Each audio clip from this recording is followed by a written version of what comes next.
City news ನಾನು ಸ್ವಾಗತ್. ಒಂದ್ ಕಡೆ ನಾವು ಚಿಕ್ಕವರಿದ್ದಾಗಿಂದಲೂ ಕೂಡ ಒಂದು ಪ್ರೇಯರ್ ಮಾಡ್ಕೊಂಡ್ ಬರ್ತಾ ಇದ್ವಿ ಕುವೆಂಪು ಅವರ ಗೀತೆಯನ್ನ, ಸರ್ವ ಜನಾಂಗದ ಶಾಂತಿಯ ತೋಟ, ರಸಿಕರ ಕಂಗಳ ಸೆಳೆಯುವ ನೋಟ, ಹಿಂದೂ ಕ್ರೈಸ್ತ ಮುಸಲ್ಮಾನ ಪಾರ್ಸಿಕ ಜೈನರ ಉದ್ಯಾನ ಅಂತ. ಆದ್ರೆ ಆಳುವ ಸರ್ಕಾರಗಳು ಹಾಗೂ ಸಮಾಜ ತನ್ನ ಹೊಟ್ಟೆಪಾಡಿಗಾಗಿ ಹಾಗೂ ತಮ್ಮ ರಾಜಕೀಯ ಬೇಳೆ ಬೇಯಿಸ್ಕೊಳ್ಳೋಕೋಸ್ಕರ ಜಾತಿ ವ್ಯವಸ್ಥೆಯನ್ನ ವಿಂಗಡಿಸಿ ಅದರಲ್ಲಿ ನೀನಿಷ್ಟಿದ್ದೀಯಾ ಅಂತ ಹೇಳಿ ತಮ್ಮ ಸಮುದಾಯಗಳನ್ನ ಮೇಲೆತ್ತೋದು ಮತ್ತೊಂದು ಇನ್ನೊಂದು ಕಾರಣಗಳಿಗೆ ಇವತ್ತು ಜಾತಿಗೋಸ್ಕರ ನಾವು ಕಿತ್ತಾಡ್ಕೊಳ್ತಕ್ಕಂಥ ಪರಿಸ್ಥಿತಿಗೆ ತಂದು ನಿಲ್ಲಿಸ್ಬಿಟ್ಟಿದ್ದಾರೆ. ಇದರೊಟ್ಟಿಗೆ ಇದಕ್ಕೆ ಇಂಬು ನೀಡುವಂತೆ ಇದೀಗ ರಾಜ್ಯ ಸರ್ಕಾರ ಮಂಡನೆ ಮಾಡ್ಲಿಕ್ಕೆ ಹೊರಟಿರ್ತಕ್ಕಂಥ ಜಾತಿ ಗಣತಿ ಅಂತಕ್ಕಂಥದ್ದು ಸದ್ಯ ರಾಜ್ಯದಲ್ಲಿ ಜಾತಿ ಜ್ವಾಲೆಯನ್ನೇ ಹಚ್ಚಿರ್ತಕ್ಕಂಥದ್ದು ಹಾಗೂ ಇದಕ್ಕೆ ಸಾಕಷ್ಟು ಪರ ವಿರೋಧ ಚರ್ಚೆಗಳು ಕೂಡ ರಾಜ್ಯದಲ್ಲಿ ವ್ಯಕ್ತವಾಗ್ತಾ ಇದೆ. ಇದಕ್ಕೆ ಸಂಬಂಧಪಟ್ಟಂತೆ ಇವತ್ತು ನಾವು ನಮ್ಮ ಪ್ಯಾನಲ್ ನಲ್ಲಿ ಡಿಸ್ಕಸ್ ಮಾಡ್ತಾ ಹೋಗೋಣ. ಜಾತಿ ಜನಗಣತಿಯನ್ನ ಜಾರಿಗೊಳಿಸುವ ನಿಟ್ಟಿನಲ್ಲಿ ಪರ ವಿರೋಧ ಚರ್ಚೆಗಳು ಏನಿದ್ದಾವೆ ಹಾಗೂ ಇದರಲ್ಲಿ ಇರ್ತಕ್ಕಂಥ ಲೋಪಗಳೇನು ಹಾಗೂ ಮುಖಂಡರುಗಳಿಗೆ ಕಾಣಿಸ್ತಿರ್ತಕ್ಕಂಥ ಲೋಪಗಳೇನು, ಇವೆಲ್ಲವನ್ನ ವಿಸ್ತೃತವಾಗಿ ಚರ್ಚೆ ಮಾಡ್ತಾ ಹೋಗೋಣ. ಈ ಬಗ್ಗೆ ಚರ್ಚೆ ಮಾಡ್ಲಿಕ್ಕೆ ನನ್ನ ಜೊತೆ ಇದ್ದಾರೆ ವಾಹಿನಿಯಲ್ಲಿ ಪ್ಯಾನಲ್ ನಲ್ಲಿ ಒಬ್ಬೊಬ್ಬರನ್ನೇ ನಾನು ಪರಿಚಯ ಮಾಡ್ತಾ ಹೋಗ್ತೀನಿ. ನನ್ನ ಜೊತೆ ಪ್ಯಾನಲ್ ನಲ್ಲಿ ಇದ್ದಾರೆ, ಅವ್ರನ್ನ ಪರಿಚಯ ಮಾಡ್ತಾ ಹೋಗ್ತೀನಿ. ಒಂದಾಗಿ ಸತೀಶ್ ಪಟೇಲ್ ಅವರು, ಕರಾವಳಿ ಜಿಲ್ಲಾಧ್ಯಕ್ಷರು. ಸರ್ ನಮಸ್ತೆ, ಕಾರ್ಯಕ್ರಮಕ್ಕೆ ಸ್ವಾಗತ. ಕಟ್ಟಾಯ ಶಿವಕುಮಾರ್ ಅವರು, ವೀರಶೈವ ಮಹಾಸಭಾದ ಜಿಲ್ಲಾಧ್ಯಕ್ಷರು. ಸರ್ ನಮಸ್ತೆ, ಕಾರ್ಯಕ್ರಮ ನಮಸ್ತೆ. ಇನ್ನು ರಾಜೇಶ್ ಗೌಡ್ರು, ಹಾಸನ ಜಿಲ್ಲಾ ಒಕ್ಕಲಿಗರ ವೇದಿಕೆಯ ಸಂಸ್ಥಾಪಕ ಜಿಲ್ಲಾಧ್ಯಕ್ಷರಿದ್ದಾರೆ. ಸರ್ ನಮಸ್ತೆ, ಕೂಡ ಸ್ವಾಗತ. ಅದೇ ರೀತಿ ನನ್ನ ಜೊತೆ ಜಾಯ್ನ್ ಆಗ್ತಾ ಇದ್ದಾರೆ ಜಗದೀಶ್ ಚೌಡಳ್ಳಿ ಅವರು, ಹಿರಿಯ ಪತ್ರಕರ್ತರು. ಅವ್ರನ್ನು ಕೂಡ ವೆಲ್ಕಮ್ ಮಾಡ್ತೀನಿ. ಸರ್ ನಮಸ್ತೆ, ಸ್ವಾಗತ. ಮೊದಲನೇದಾಗಿ ಸರ್, ನಾನು ರಾಜೇಶ್ ಗೌಡ್ರಿಂದ ಸ್ಟಾರ್ಟ್ ಮಾಡ್ತೀನಿ. ರಾಜ್ಯ ಸರ್ಕಾರ ಮಂಡನೆ ಮಾಡ್ಲಿಕ್ಕೆ ಹೊರಟಿರ್ತಕ್ಕಂಥದ್ದು ಜಾತಿ ಗಣತಿ ಅಂತಕ್ಕಂಥದ್ದು, ಏನ್ ಇದನ್ನ ಸ್ವಾಗತಿಸ್ತೀರಾ, ವಿರೋಧ ವ್ಯಕ್ತಪಡಿಸ್ತೀರಾ? ವಿರೋಧ ವ್ಯಕ್ತಪಡಿಸೋದಾದ್ರೆ ಯಾಕೆ ವಿರೋಧ ವ್ಯಕ್ತಪಡಿಸ್ತೀರಿ? ಇದ್ರ ಬಗ್ಗೆ ನಮಗೆ ವಿರೋಧ ಏನು ವ್ಯಕ್ತಪಡಿಸ್ತಾ ಇದೀವಿ ಅಂದ್ರೆ, ಇದು ಸರ್ಕಾರದ ಬಗ್ಗೆ ನಾವು ವಿರೋಧ ವ್ಯಕ್ತಪಡಿಸ್ತಾ ಇಲ್ಲ. ಈ ಏನು ಗಣತಿ ಮಾಡಿದ್ರು, ಈ ಗಣತಿಯ ಒಂದು ಸಮಿತಿ ಮಾಡಿದ್ರು ಸರ್ಕಾರವರು. ಆ ಸಮಿತಿಯಲ್ಲಿ ಯಾರ್ಯಾರಿದ್ರು, ಆ ಪ್ರಮುಖರು ಯಾರಿದ್ರು, ಅವರ ಅವ್ಯಾಜ್ಞಾನಿಕವಾಗಿ ಈ ಒಂದು ಗಣತಿನ ಮಾಡಿದ್ದಾರೆ. ಯಾರ ಮನೆಗೂ ಕೂಡ ಒಂದು ಜಾತಿ ಗಣತಿ ಅಂತಂದಾಗ, ಒಂದು ಸೆನ್ಸಸ್ ಮಾಡ್ತೀವಿ ಅಂತಂದಾಗ ಪ್ರತಿಯೊಬ್ಬರ ಮನೆಗೂ ಹೋಗಿ ನೀವು ಈ ಸಮುದಾಯದವರು, ಈ ಸಮುದಾಯದವರು ಅಂತ ಅಂಕಿ ಅಂಶಗಳನ್ನ ತಗೊಳ್ಬೇಕಾಗುತ್ತೆ. ಯಾರ ಮನೆಗೂ ಕೂಡ ಅವರು ಜಾತಿ ಸಮೀಕ್ಷೆಗೆ ಹೋಗಿಲ್ಲ. ಎಲ್ಲೋ ಒಂದು ಕಡೆ ಕೂತು ಅವರು ಆ ಒಂದು ಸಮೀಕ್ಷೆಯನ್ನು ಕೊಟ್ಟಿದ್ದಾರೆ. ಆ ಸಮೀಕ್ಷೆಗೆ ಸರ್ಕಾರದಿಂದ ಬೊಕ್ಕಸದಿಂದ ಕೂಡ ಹಣವನ್ನು ಅದಕ್ಕೆ ಖರ್ಚು ವೆಚ್ಚ ತಗೊಂಡಿದ್ದಾರೆ. ಇಲ್ಲಿ ಪ್ರತಿಯೊಬ್ಬ ಸಮುದಾಯಕ್ಕೂ, ಇಲ್ಲಿ ಒಂದೇ ಸಮುದಾಯ ಅಂತಲ್ಲ, ಪ್ರತಿಯೊಂದು ಸಮುದಾಯಕ್ಕೂ ಕೂಡ ಇಲ್ಲಿ ಏನಾಗಿದೆ ಅಂದರೆ ಯಾವ ಜಾತಿ ಗಣತಿನೂ ಸರಿ ಇಲ್ಲ. ಈ ಅಂಕಿಅಂಶಗಳು ಎಲ್ಲ ಸಮುದಾಯಕ್ಕೂ ಕೂಡ ಇಲ್ಲಿ ತೊಂದರೆ ಆಗಿರುವಂಥದ್ದು. ಒಂದು ನಮ್ಮ ಪ್ರತಿಯೊಂದು ಸಮುದಾಯಕ್ಕೂ, ಇಲ್ಲಿ ಒಂದು ಸಮುದಾಯ ಅಂತಲ್ಲ, ಒಕ್ಕಲಿಗ ಸಮುದಾಯ ಇರ್ಬೋದು, ನಮ್ಮ ಲಿಂಗಾಯತ ಸಮುದಾಯ ಇರ್ಬೋದು, ಮತ್ತೆ ಮುಸ್ಲಿಂ, ಎಲ್ಲ ಪ್ರತಿಯೊಬ್ಬರಿಗೂ ಕೂಡ ಇಲ್ಲಿ ಏನಾಗ್ತಿದೆ ಅಂದ್ರೆ ನಾವೇ ಮೇಲೆ ಅನ್ನೋದನ್ನ ತೋರ್ಸಕ್ಕೆ ಹೊರಟಿದ್ದಾರೆ. ಹಾಗಾಗಿ ಇದನ್ನ ನಾವು ಖಂಡಿತ ವಿರೋಧಿಸ್ತೀವಿ. ಇದ್ರ ವಿರುದ್ಧ ಕೂಡ ಮುಂದೆ ದೊಡ್ಡ ಮಟ್ಟದಲ್ಲಿ ಹೋರಾಟ ಕೂಡ ಮಾಡೋಕ್ಕೂ ನಾವು. ಈಗ ರಾಜೇಶ್ ಗೌಡ್ರೆ, ಏನಾಗುತ್ತೆ 2+2 4. ಹೌದು. ಈಗ ನೀವು 2+2 4 ಅಲ್ಲ ಅಂತ ಹೇಳೋದಾದ್ರೆ ಹೆಂಗೆ, ಯಾವ್ದು ಬರುತ್ತೆ ಅನ್ನೋದು ಹೇಳ್ಬೇಕಾಗುತ್ತೆ ನೀವು ಅಂಕಿಅಂಶನ.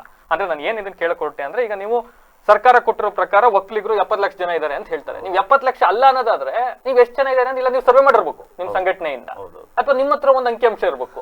ಯಾವ ಆಧಾರದ ಮೇಲೆ ಸರಿ ಇಲ್ಲ ಅಂತ ಹೇಳ್ತೀರಿ? ಇದೇ ವಿಚಾರವಾಗಿ ನಮ್ಮ ಒಕ್ಕಲಿಗ ಸಮುದಾಯ ಕರ್ನಾಟಕದಲ್ಲಿ 1 ಕೋಟಿಗಿಂತ ಹೆಚ್ಚಾಗಿದೆ ಅನ್ನೋದನ್ನ ಹಿಂದಿನ ಸರ್ಕಾರದವರು ನಮಗೆ ವರದಿ ಕೊಟ್ಟಿದ್ರು. ಆ ವರದಿಯಲ್ಲಿ ಇವತ್ತೇನು ಸರ್ಕಾರದ ಉಪಮುಖ್ಯಮಂತ್ರಿಗಳಿದ್ದಾರೆ, ಅವತ್ತು ನಾವು ಮೀಸಲಾತಿ ಹೋರಾಟ ಅಂತ ಮಾಡೋಕ್ಕೆ ಹೊರಟಾದಾಗ ಅವರು ಕೂಡ ಹಾಜರಿದ್ರು.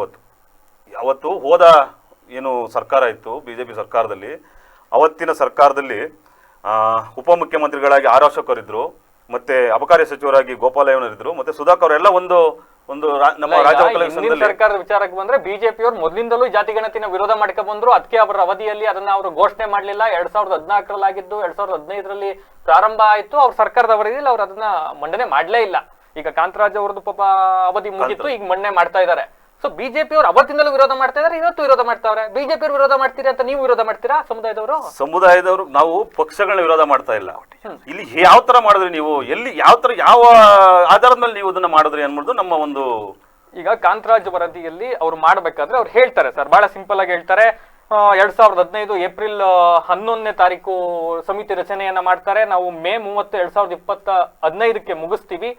6.35 ಕೋಟಿ ಜನಸಂಖ್ಯೆ ಇರುತ್ತೆ. ಅವತ್ತಿನ ದಿವಸಕ್ಕೆ ನಾವು ಒಟ್ಟು 1.60 ಲಕ್ಷ ಅಧಿಕಾರಿಗಳು ಮತ್ತೆ ಸಿಬ್ಬಂದಿಗಳು ಸೇರಿ ಸರ್ವೆ ಮಾಡಿದ್ದೀವಿ. ಆಯೋಗದಲ್ಲಿ 5.98 ಕೋಟಿ ಜನರನ್ನ ಒಳಗೊಂಡಂತೆ ಅಂದಾಜು 1.35 ಕೋಟಿ ಕುಟುಂಬಗಳನ್ನ ನಾವು ಸಮೀಕ್ಷೆ ಮಾಡಿದೀವಿ ಅಂತ ಅವ್ರು ಹೇಳ್ತಾರೆ. ಅಂಡ್ ಅವ್ರು ಹೇಳ್ತಾರೆ ನಮ್ಮ ಹತ್ರ ಅದಕ್ಕೆ ದಾಖಲೆಗಳಿದಾವೆ, ನಾವು ಕೊಡ್ತೀವಿ ಅಂತ. ಈಗ ನೀವು 2014 ಸರ್ ನಾವು ನೋಡ್ತಾ ಇರ್ತೀವಿ ಸೆನ್ಸಸ್ ಮಾಡ್ಬೇಕಾದ್ರೆ ಜಾತಿ ಗಣತಿ ಅಂತ ಒಬ್ರು ಮಾಡ್ತಾರೆ, ಅಕ್ಷರ ದಾಸೋದರು ಒಬ್ರು ಬರ್ತಾರೆ, ಇನ್ನೊಬ್ರು ಯಾರೋ ನಿಮ್ ಅಂಗನವಾಡಿಯವ್ರು ಬರ್ತಾರೆ, ಏರಿಯಾದಲ್ಲಿ ಬರ್ತಾರೆ, ಮತ್ತೊಬ್ರು ಬರ್ತಾರೆ. 10 ವರ್ಷ ಆಗಿದೆ ಸಮೀಕ್ಷೆಯಾಗಿ. ಅವತ್ ನಿಮ್ ಮನೆಗೆ ಯಾರು ಬಂದಿದ್ರು, ಅವತ್ ನೀವು ಮನೇಲಿ ಇದ್ರೋ ಇಲ್ವೋ, ನಿಮ್ ಮನೆಯವ್ರು ಮಾತಾಡ್ಸಿದ್ರೋ ಇಲ್ವೋ. ಅಂಡ್ ಇನ್ನೊಂದವ್ರು ಹೇಳ್ತಾರೆ ಈ ಸಂದರ್ಭದಲ್ಲಿ 30 ಲಕ್ಷ ಜನ ನಾವು ಸಮೀಕ್ಷೆ ಮಾಡಕ್ಕಾಗಿಲ್ಲ, ಬಿಟ್ಟೋಗಿದೀವಿ ಅಂತ. ಆ 30 ಲಕ್ಷದಲ್ಲಿ ರಾಜೇಶ್ ಗೌಡ್ರ ಮನೇನು ಒಂದಿರ್ಬೋದಲ್ಲ. ನಮ್ಮನೆ ಅಂತಲ್ಲ, ಇಡೀ ನಾವು ಹಾಸನದಲ್ಲಿ ಇದೀವಲ್ವಾ, ಕರ್ನಾಟಕ ಬೇಡ, ನಾವು ಹಾಸನದಲ್ಲಿ ಕೂತ್ಕೊಂಡು ನಾವು ಇಲ್ಲಿ ಇದೀವಲ್ವಾ, ಹಾಸನದಲ್ಲಿ ಯಾರ ಮನೆಗೆ ಬಂದಿದ್ದಾರೆ ಅನ್ನೋ ನಮ್ಗೆ ಬೇಕು. ಅಲ್ಲ ನಾನು ಅದನ್ನೇ ಹೇಳ್ತಾ ಇರೋದು, 10 ವರ್ಷಗಳ ಹಿಂದೆ ಯಾವ ಸೆನ್ಸಸ್ ಮಾಡೋರು ಯಾರು ಬಂದಿದ್ರು ಅನ್ನೋದು ಹೆಂಗ್ ನೆನ್ಪಿಟ್ಕೊಳ್ತೀರಿ? ಅದು ಚಂದ್ರಾಪಣ್ಣದಲ್ಲಿ ಒಂದೇ ಒಂದು ಮನೆಗೆ ಮಾತ್ರ ನಮ್ಮ ಒಂದು ಸ್ಟಿಕ್ಕರ್ನ ಅಂಟಿಸ್ಬಿಟ್ಟು ಹೋಗಿದ್ದಾರೆ. ಇದೊಂದು ಸ್ಟಿಕ್ಕರ್, ಇದು ಕರ್ನಾಟಕ ರಾಜ್ಯ ಹಿಂದುಳಿದ ಆಯೋಗಗಳ. ನೀವು ಚಂದ್ರಪಟ್ಟಣದ ಒಂದು ಮನೆಗೆ ಅಂಟಿಸೋಗಿದ್ದಾರೆ ಅಂತ ಯಾಕಂತೀರಿ? ಅದೊಂದು ಮನೇಲಿ ಇನ್ನೂ ಉಳ್ಕೊಂಡಿದೆ ಸ್ಟಿಕ್ಕರ್ ಅಂತ ಭಾವಿಸಬಹುದಲ್ಲ? ಇಲ್ಲ, ಇದು ಒಂದೇ ಮನೆಯಲ್ಲಿ. ಯಾಕೆ ಸರ್, ಈಗ ನಿವೃತ್ತ ನ್ಯಾಯಮೂರ್ತಿಗಳಿದ್ದಂತವ್ರು ಕಾಂತರಾಜ್ ಅವರು ಯಾವ್ದೋ ಪಕ್ಷದ ಏಜೆಂಟ್ರ ಕೈಲಿ ಮಾಡಿಸಿರೋದಲ್ಲ ಅಲ್ವಾ ಇದನ್ನ? ಅಂಡ್ ನಾನು ಆಗ್ಲೇ ಹೇಳ್ದೆ ಅಂಕಿ ಅಂಶನ, ಎಷ್ಟು ಕೋಟಿ ಜನರನ್ನ ಇದ್ ಮಾಡಿದಾರೆ ಏನು ಅಂತ. ಈಗ ನೀವು ಇಲ್ಲ, ನಿಮ್ಮ ಹತ್ರ ಒಂದು ಫ್ಯಾಕ್ಟ್ ಅಂಡ್ ಫಿಗರ್ಸ್ ಅಧಿಕೃತವಾಗಿರ್ಬೇಕು, ಇಷ್ಟು ಜನ ಇದಾರೆ ಅಂತ. ನಿಮ್ಮ ಹತ್ರ ಫ್ಯಾಕ್ಟ್ ಅಂಡ್ ಫಿಗರ್ಸ್ ಇಲ್ಲ, ಇರೋದನ್ನ ಹೆಂಗ್ ತಪ್ಪು ಅಂತ ಹೇಳ್ತೀರಿ? ಕಾಂತರಾಜು ಅವ್ರದೇ 2014ನೇ ಇಸ್ವಿನಲ್ಲಿ ಅದು ಜಾರಿ ಬಂತು. ಆದರೆ ಕರ್ನಾಟಕ ಜಾತಿ ಗಣತಿ 25 ಪ್ರಕಾರ ಜಾತಿ ಗಣತಿಯೇ ಆಗಿಲ್ಲ. ಈ ಒಂದು ಜಾತಿ ಗಣತಿ ಆಧಾರದ ಮೇಲೆ ಮಾಡದೆ ಆದರೆ ಇಂದಿನ ಸರ್ಕಾರಗಳು ಯಾವುದೇ ಆಗಿರ್ಬೋದು, ಈಗ ಆಳ್ತಾ ಇರೋದಿರ್ಬೋದು, ಹಿಂದೆ ಬಿಟ್ಟೋಗಿರೋದಿರ್ಬೋದು, ಇವರು ಜಾತಿ ಗಣತಿಯನ್ನು ಮಾಡ್ತಕ್ಕಂಥ ಸಂದರ್ಭದಲ್ಲಿ ಸರಿಯಾದ ಮಾಹಿತಿಯನ್ನು ಕೊಟ್ಟು ಮತದಾನದ ಹಕ್ಕನ್ನು ಪಡೆದಿರೋರು ಎಷ್ಟು, ಈಗ ಅದಕ್ಕಿಂತ ಕೆಳಪಟ್ಟವರು ಎಷ್ಟು, ಈ ಜಾತಿಯಲ್ಲಿ ಎಷ್ಟು ಲಕ್ಷ ಎಷ್ಟು ಕೋಟಿ ಇದ್ದಾರೆ ಅಂತಕ್ಕಂಥ ಒಂದು ಆಧಾರದ ಮೇಲೆ ಮೀಸಲಾತಿಗಳನ್ನು ಅವರು ಬಿಡ್ತಾರೆ. ಇವ್ರು ಕೊಟ್ಟಿರೋ ಅಂಥ ಈಗೇನು ಸೋರಿಕೆಯಾಗಿದೆ ಪರಿಶಿಷ್ಟ ಜಾತಿ ಪಂಗಡದ ಒಂದು ಇಲಾಖೆಯಿಂದ ಮುಸ್ಲಿಮರಿಗೆ 75 ಲಕ್ಷ ಜನಸಂಖ್ಯೆಯನ್ನು ಕೊಟ್ಟಿದ್ದಾರೆ. SC ST ಅವರಿಗೆ 1 ಕೋಟಿಗೂ ಮಿಗಿಲಾದಂಥ ಒಂದು ಲೆಕ್ಕವನ್ನು ಕೊಟ್ಟಿದ್ದಾರೆ. ಆ ಆಧಾರದ ಮೇಲೆ ಹೇಳೋದಾದರೆ ಅವರು ಒಂದು ವರ್ಗಕ್ಕೆ ಸೇರ್ತಕ್ಕಂಥ ಜನರಂಗಾಗಿ ಮುಂಬರ್ತಾರೆ. ಆದ ಕಾರಣ ಈ ಏನು ಮೀಸಲಾತಿಯಿಂದ ವಂಚಿತರಾಗಿದ್ದರು, ಈಗ ಒಕ್ಕಲಿಗರು ಇರ್ಬೋದು, ಲಿಂಗಾಯತರು ಇರ್ಬೋದು, ನಾವು ಮೀಸಲಾತಿಯಿಂದ ವಂಚಿತರಾಗಿದ್ದೇವೆ, ಅವ್ರಿಗೆ ಕೊಟ್ಟಂಥ ಸವಲತ್ತನ್ನು ನಮಗೆ ವಾಪಸ್ ಕೊಡಿ ಅಂತಕ್ಕಂಥ ಕೇಳ್ತಕ್ಕಂಥ ಕಾಲ ಈಗ ಒದಗಿ ಬಂದಿದೆ.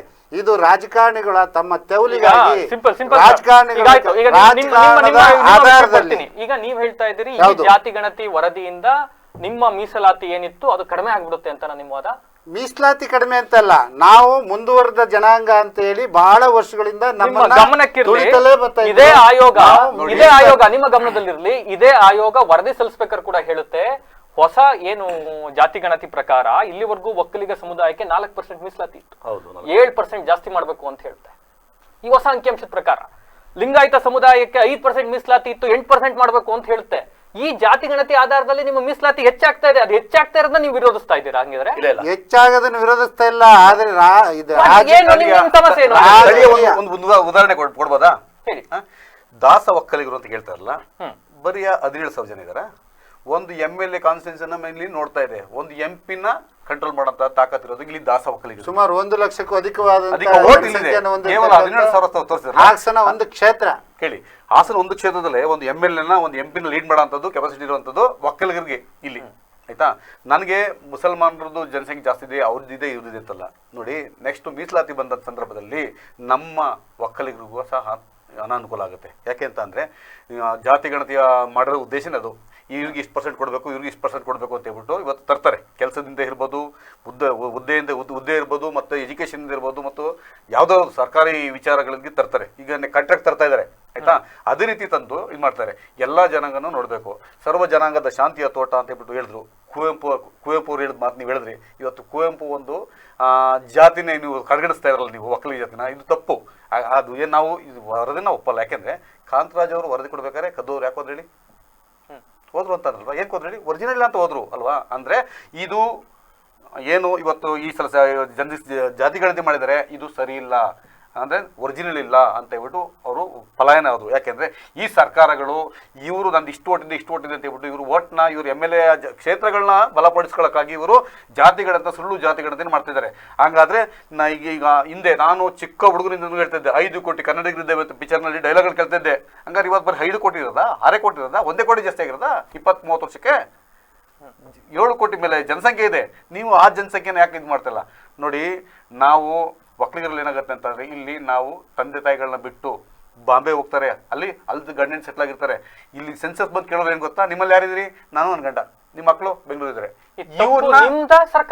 ಸರ್ಕಾರದ್ದು ದುಬೈಗೆ ಹೋಗ್ಬಿಟ್ಟು ಸಮೀಕ್ಷೆ ಮಾಡಿ ಯಾಕೆ ಅಂತ ಹೇಳ್ತೀನಿ, ಬಾಂಬೆಗೆ ಹೋಗಿ ಸಮೀಕ್ಷೆ ಮನೆಗೆ ಬಂದ ಸಂದರ್ಭದಲ್ಲಿ ಸರಿಯಾಗಿ ಕೊಡ್ಬೇಕಾಗಿದ್ದು ನಿಮ್ ಜವಾಬ್ದಾರಿ. ನಾವು ಕೊಡ್ತಾ ಇದೀವಿ, ಸರಿಯಾಗಿ ನೀವು ಉತ್ತರ ಕೊಡದಲ್ಲ ಸರ್ಕಾರ ತಪ್ಪು ಅಂದ್ಬಿಟ್ರೆ ನಾನು ಅದನ್ನು ಹೇಳಕ್ ಬರ್ತಾ ಇರೋದು. ನಾವು ಕೊಡ್ತಾ ಇದೀವಿ. ಯಾಕೆ ಅಂತ ಅಂದ್ರೆ ಇಲ್ಲಿ ಸಮೀಕ್ಷೆ ಮಾಡೋಂತಹ ಸರ್ಕಾರಿ ಇದರ ಏಜೆಂಟ್ಗಳು, ಆ ಏಜೆಂಟ್ಗಳು ನಿಮ್ಮಲ್ಲಿ ಯಾರಿದ್ದಾರೆ? ಗಂಡ ಹೆಂಡತಿ ಇಬ್ಬರು ತಗೋತಾರೆ. ಇನ್ನು ನಿಮ್ಮ ಮಕ್ಳು ಇಷ್ಟ ನಾವೆಲ್ಲ ಕೇಳಲ್ಲ, ಅವೆಲ್ಲ ಕೆಲವು ಯಾಕೆಂದ್ರೆ ಜನ ನೋಡ್ತಾ ಇರ್ತಾರೆ.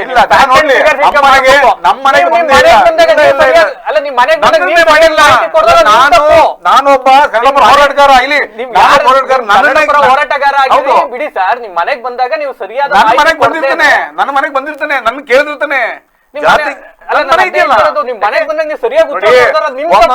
ಒಂದೊಂದ್ ಬಿಲ್ಡಿಂಗ್ ಅಲ್ಲಿ 4 ಮನೆ ಇರುತ್ತೆ, 4 ಮನೆಗೂ ಸಮೀಕ್ಷೆ ಮಾಡಿರ್ತಾನೆ.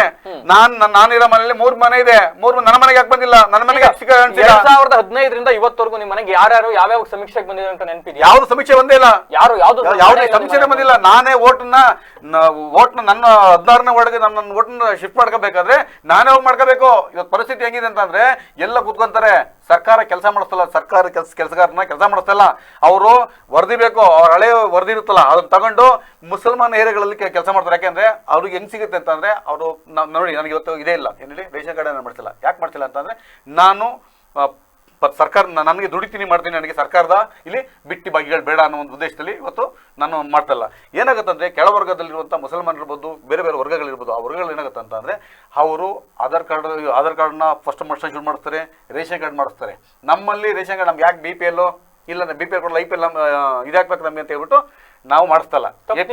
ಅಲ್ಲಲ್ಲ, ನಮ್ಗೆ ಬೇಡ ಸರ್ಕಾರಿ ಸವಲತ್ತುಗಳು, ಆ ವಿಚಾರಗಳು ಬೇಡ. ಬಸ್ ಓಡಾಡ್ತಾ ಇಲ್ವಾ ಫ್ರೀ ಆಗಿ? ನಮ್ಗೆ ಮನೆ ಕರೆಂಟ್ ಚಾರ್ಜ್ ಕಟ್ತಾ ಇದ್ದೀರಾ ನೀವು? ಕಟ್ತಾ ಇದೀವಿ. ವಿಷಯ ಡೈವರ್ಟ್ ಆಗಲ್ಲ, ಬಿಟ್ಟಿ ಬಗ್ಗೆ ನಾವು ಯೂಸ್ ಮಾಡ್ತಿಲ್ಲ ಅಂದ್ರೆ ನಿಮ್ಮ ಮನೆಯವ್ರು ಬಸ್ ಓಡಾಡೇ ಇಲ್ವಾ? ಕರೆಂಟ್ ಕಟ್ತಾ ಇಲ್ವಾ?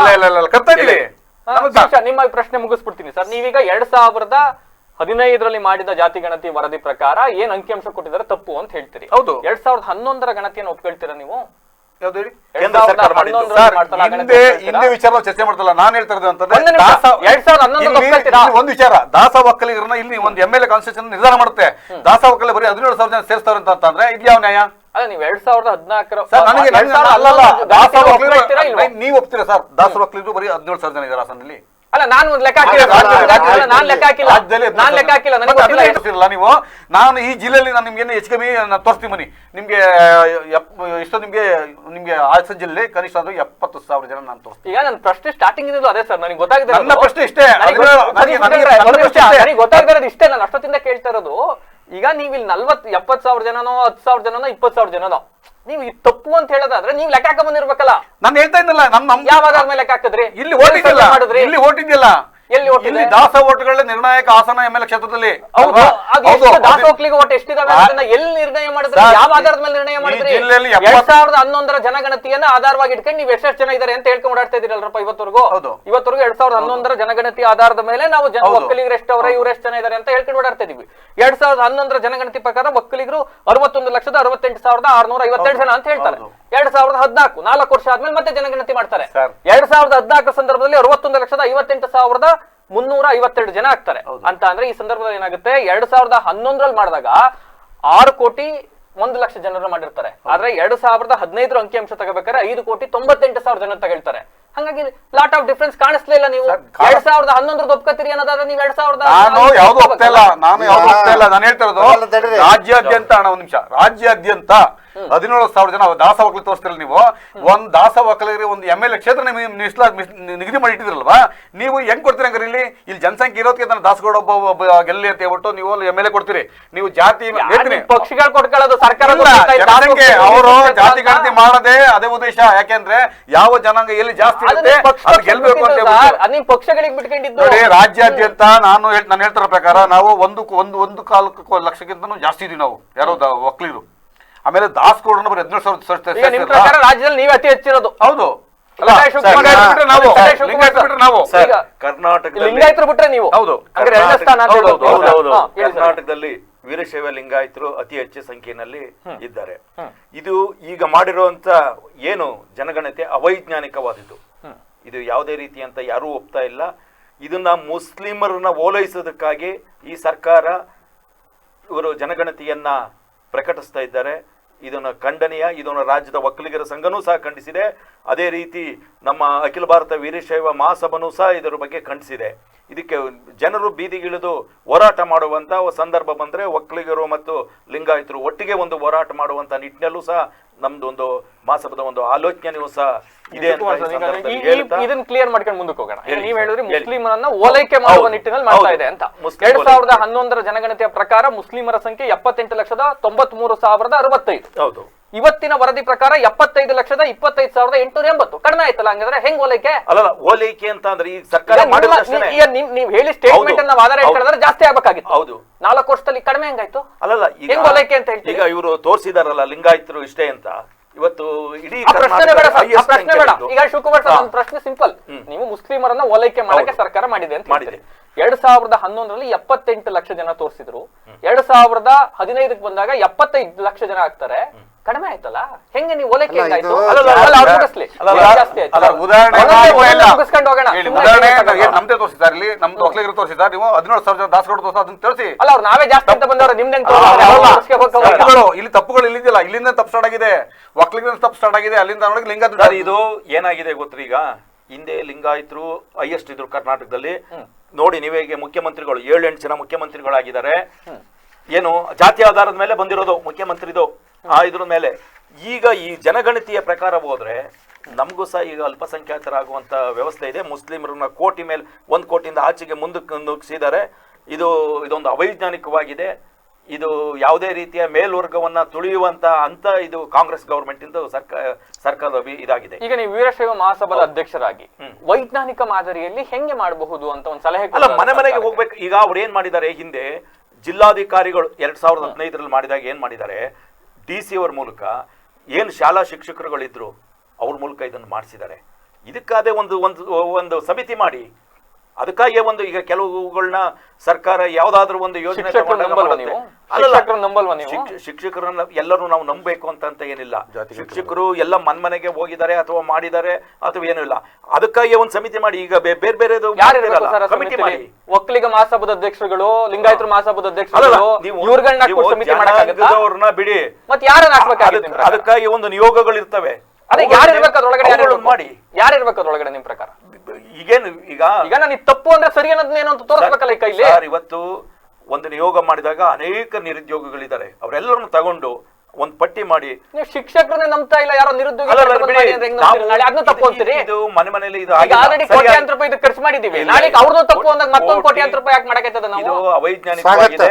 ಈಗ ಸರ್ಕಾರದಿಂದ ಸೋರಿಕೆ ಆಗಿರ್ತಕ್ಕಂಥ ಕರ್ನಾಟಕ ಜನಗಣತಿ 25ರ ವರದಿಯನ್ನ ನೀವು ತಪ್ಪು ಅಂತೀರೋ ಸರಿ ಅಂತೀರೋ? ಈ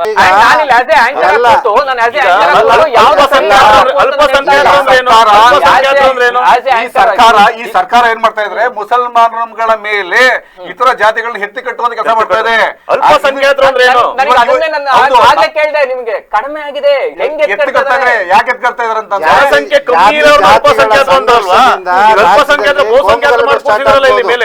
ಅದನ್ನ ಪ್ರಶ್ನೆ ಮಾಡ್ರಿ. ಅದನ್ನ ಹೇಳ್ತಾರೆ. ಅಲ್ಪಸಂಖ್ಯಾತರು ಅಂತ ಕರಿತಾ ಇದ್ರಪ್ಪ, ಇವತ್ತು ಜಾಸ್ತಿ ಜನ ಇದಾರೆ ಅನ್ನೋದು ನೀವು ಪ್ರಶ್ನೆ ಮಾಡ್ತಾ ಇಲ್ಲ. ಆ ಜನಾಂಗದ ವಿರೋಧನೂ ಇಲ್ಲ, ವಿರೋಧನೂ ಇಲ್ಲ. ನಾವ್ ಹೇಳ್ತಾ ಇರೋದು ಸರ್ಕಾರ ಯಾಕೆ ಈ ತರ ಮಾಡ್ತಾ ಇದೆ, ಯಾಕೆ? ಈಗ ನಾನು ಹೇಳ್ತೀನಿ, 17,000 ರಾಜ್ಯದಲ್ಲಿ ತೋರಿಸ್ತಾ ಇದ್ದಾರೆ ನಮ್ಮ ದಾಸಗೌಡ್ರನ್ನ. ಆಯ್ತಾ, ಇಲ್ಲಿ 17,000 ರಾಜ್ಯಾದ್ಯಂತ ತೋರಿಸ್ತಾ ಇದಾರೆ. ಒಂದು MLA ನಿಗದಿ ಮಾಡೋದು ನಿಮ್ಗೆ ಮೊದಲೇ ಇದೆ, ಒಂದು MLA ಕ್ಷೇತ್ರ ನಿರ್ಧಾರ ಮಾಡೋದು. ನಮ್ಮನ್ನ ಇಲ್ಲಿ ಮುಸ್ಲಿಮ್ಸು ಮತ್ತೆ ಇತರ ಜಾತಿಗಳನ್ನ ಎರಡನ್ನು ತಂದು ಒಡಕ್ ತಂದು ಇಟ್ಬಿಟ್ಟು ಇವತ್ತು ಇವರು ಬೇಳೆಕಾಳು ಬೇಯಿಸ್ಕೊಳಕ್ ಓಡಾಡ್ತಾ ಇದಾರೆ. ಯಾಕೆ ಅಂತಂದ್ರೆ ಮುಸಲ್ಮಾನ ಓಟ್ ಒಂದ್ ಸೈಡ್ ಆಗ್ಬಿಡ್ಲಿ ನಮ್ಮ ಕಡೆಗೆ. ಒಕ್ಕಲಿಗರನ್ನ 17,000 ಜನ ರಾಜ್ಯಾದ್ಯಂತ ತೋರಿಸಿದ್ದಾರೆ ಅಂತ ನೀವು ಹೇಳಿದ್ರಿ. ಹೌದಾ? ಆಯ್ತು, ಎಲ್ಲಿ ತೋರಿಸಿದ್ದಾರೆ? ತೋರಿಸಿದಾರಲ್ಲೇ, ತೋರಿಸಿ. ನಿಮ್ಮ ಹತ್ರ ಇದೆಯಲ್ಲ? ನನ್ನ ಹತ್ರ ಇಲ್ಲ, ತೋರಿಸಿ. ಎಲ್ಲಿ? ಅಲ್ಲೇ ತಗೊಳ್ಳಿ. ಹೌದಾ? ಇದು ಯಾವ ಸರ್ಕಾರದ ಗೆಜೆಟೆಡ್, ಯಾರ ಸೈನ್ ಇದೆ ಇದರಲ್ಲಿ? ರಾಜ್ಯ ಸರ್ಕಾರ ಹೊಡ್ಸೈತಾ ಇದನ್ನ? ನೀವು ಯಾವ್ದೋ ಕಾಪಿ ಪ್ರಿಂಟ್ ಹಾಕಬಿಟ್ಟು ನೀವು ಅಂಕಿಅಂಶ ತಗೊಂಡ್ಬಿಟ್ಟು ಇದನ್ನ ನೀವು ಇಲ್ಲಿ ವಾದ ಮಾಡ್ತಾ ಕೂತ್ಬಿಟ್ರೆ ಇದು ಯಾರ್ದು ಸರ್? ಇದು ಯಾರ ಸೈನ್ ಐತಿ ಇಲ್ಲಿ? ಸರ್ಕಾರ ಹೇಳ್ತಾ ಇದ್ನ ಇದು 17,000 ಸರ್ಕಾರ ನಿಮ್ಮ ಆಲೋಚನೆಗೆ ತಕ್ಕಂತೆ ಸರ್ಕಾರ ಸೋರಿಕೆ ಮಾಡಿರುವಂತದ್ದು ಇದು. ಸರ್ಕಾರದ ವಿರುದ್ಧ ಇದು ಯಾರಿದು? ನಾವು ಮಾಡ್ತಾ ಬಂದಿಲ್ಲ. ಸರ್ಕಾರ ಇದು ಯಾರು ಸರ್ಕಾರ ಇದನ್ನ ಎಲ್ಲ ಮಾಧ್ಯಮಗಳಲ್ಲಿ ಪ್ರಕಟ ಮಾಡಿರುವಂತದ್ದು. ಯಾರು ಕೊಟ್ಟಿರೋದಲ್ಲ, ಅದಕ್ಕಿಂತ ಸರ್ಕಾರ- ಹೆಚ್ಚಾಗಿ ಹೇಳ್ತೀನಿ ಕೇಳಿ. ಸರ್ಕಾರ ಇಲ್ಲಿ ಇದೆಯಲ್ಲ, ಇದೇ ಅಂಕಿಅಂಶಗಳನ್ನ ಸರ್ಕಾರ ಕೊಟ್ಟಿರೋದು. ಒಂದೇ ನಿಮಿಷ ಸರ್, ಎಲ್ಲಿ ಕೊಟ್ಟಿದೆ ಸರ್ ಸರ್ಕಾರ ಇದನ್ನ? ಅಲ್ಲಲ್ಲ. ಅಧಿಕೃತವಾಗಿ ಎಲ್ಲಿ ಬಿಡುಗಡೆ ಮಾಡಿದೆ? ಬಿಡುಗಡೆ ಮಾಡಿಲ್ಲ. ಹೆಂಗೆ ನೀವು ಹೆಂಗ್ ಹೇಳ್ತೀರಿ 75,000 ಜನ ಅಂತ ಅದನ್ನ ಸರ್ಕಾರ ಹೇಳ್ತಾರೆ. ಹೇಳ್ತು ಅಂತ ಹೆಂಗ್ ಹೇಳ್ತೀರಿ? ಇವತ್ತು ಸರ್ಕಾರ On what fact and figures you are talking here? ಅಲ್ಲಲ್ಲ. ಯಾವ fact and figures ಇಟ್ಕೊಂಡು ಮಾತಾಡ್ತಾ ಅದನ್ನ ಇದ್ದೀರಿ? ಹೇಳ್ತಾ ಇದೇ ವಿಚಾರನ ಚರ್ಚೆ ಆಗಿದೆ, ಬೇರೆ ಚಾನಲ್ಗಳಲ್ಲೂ ಚರ್ಚೆ ಆಗಿದೆ.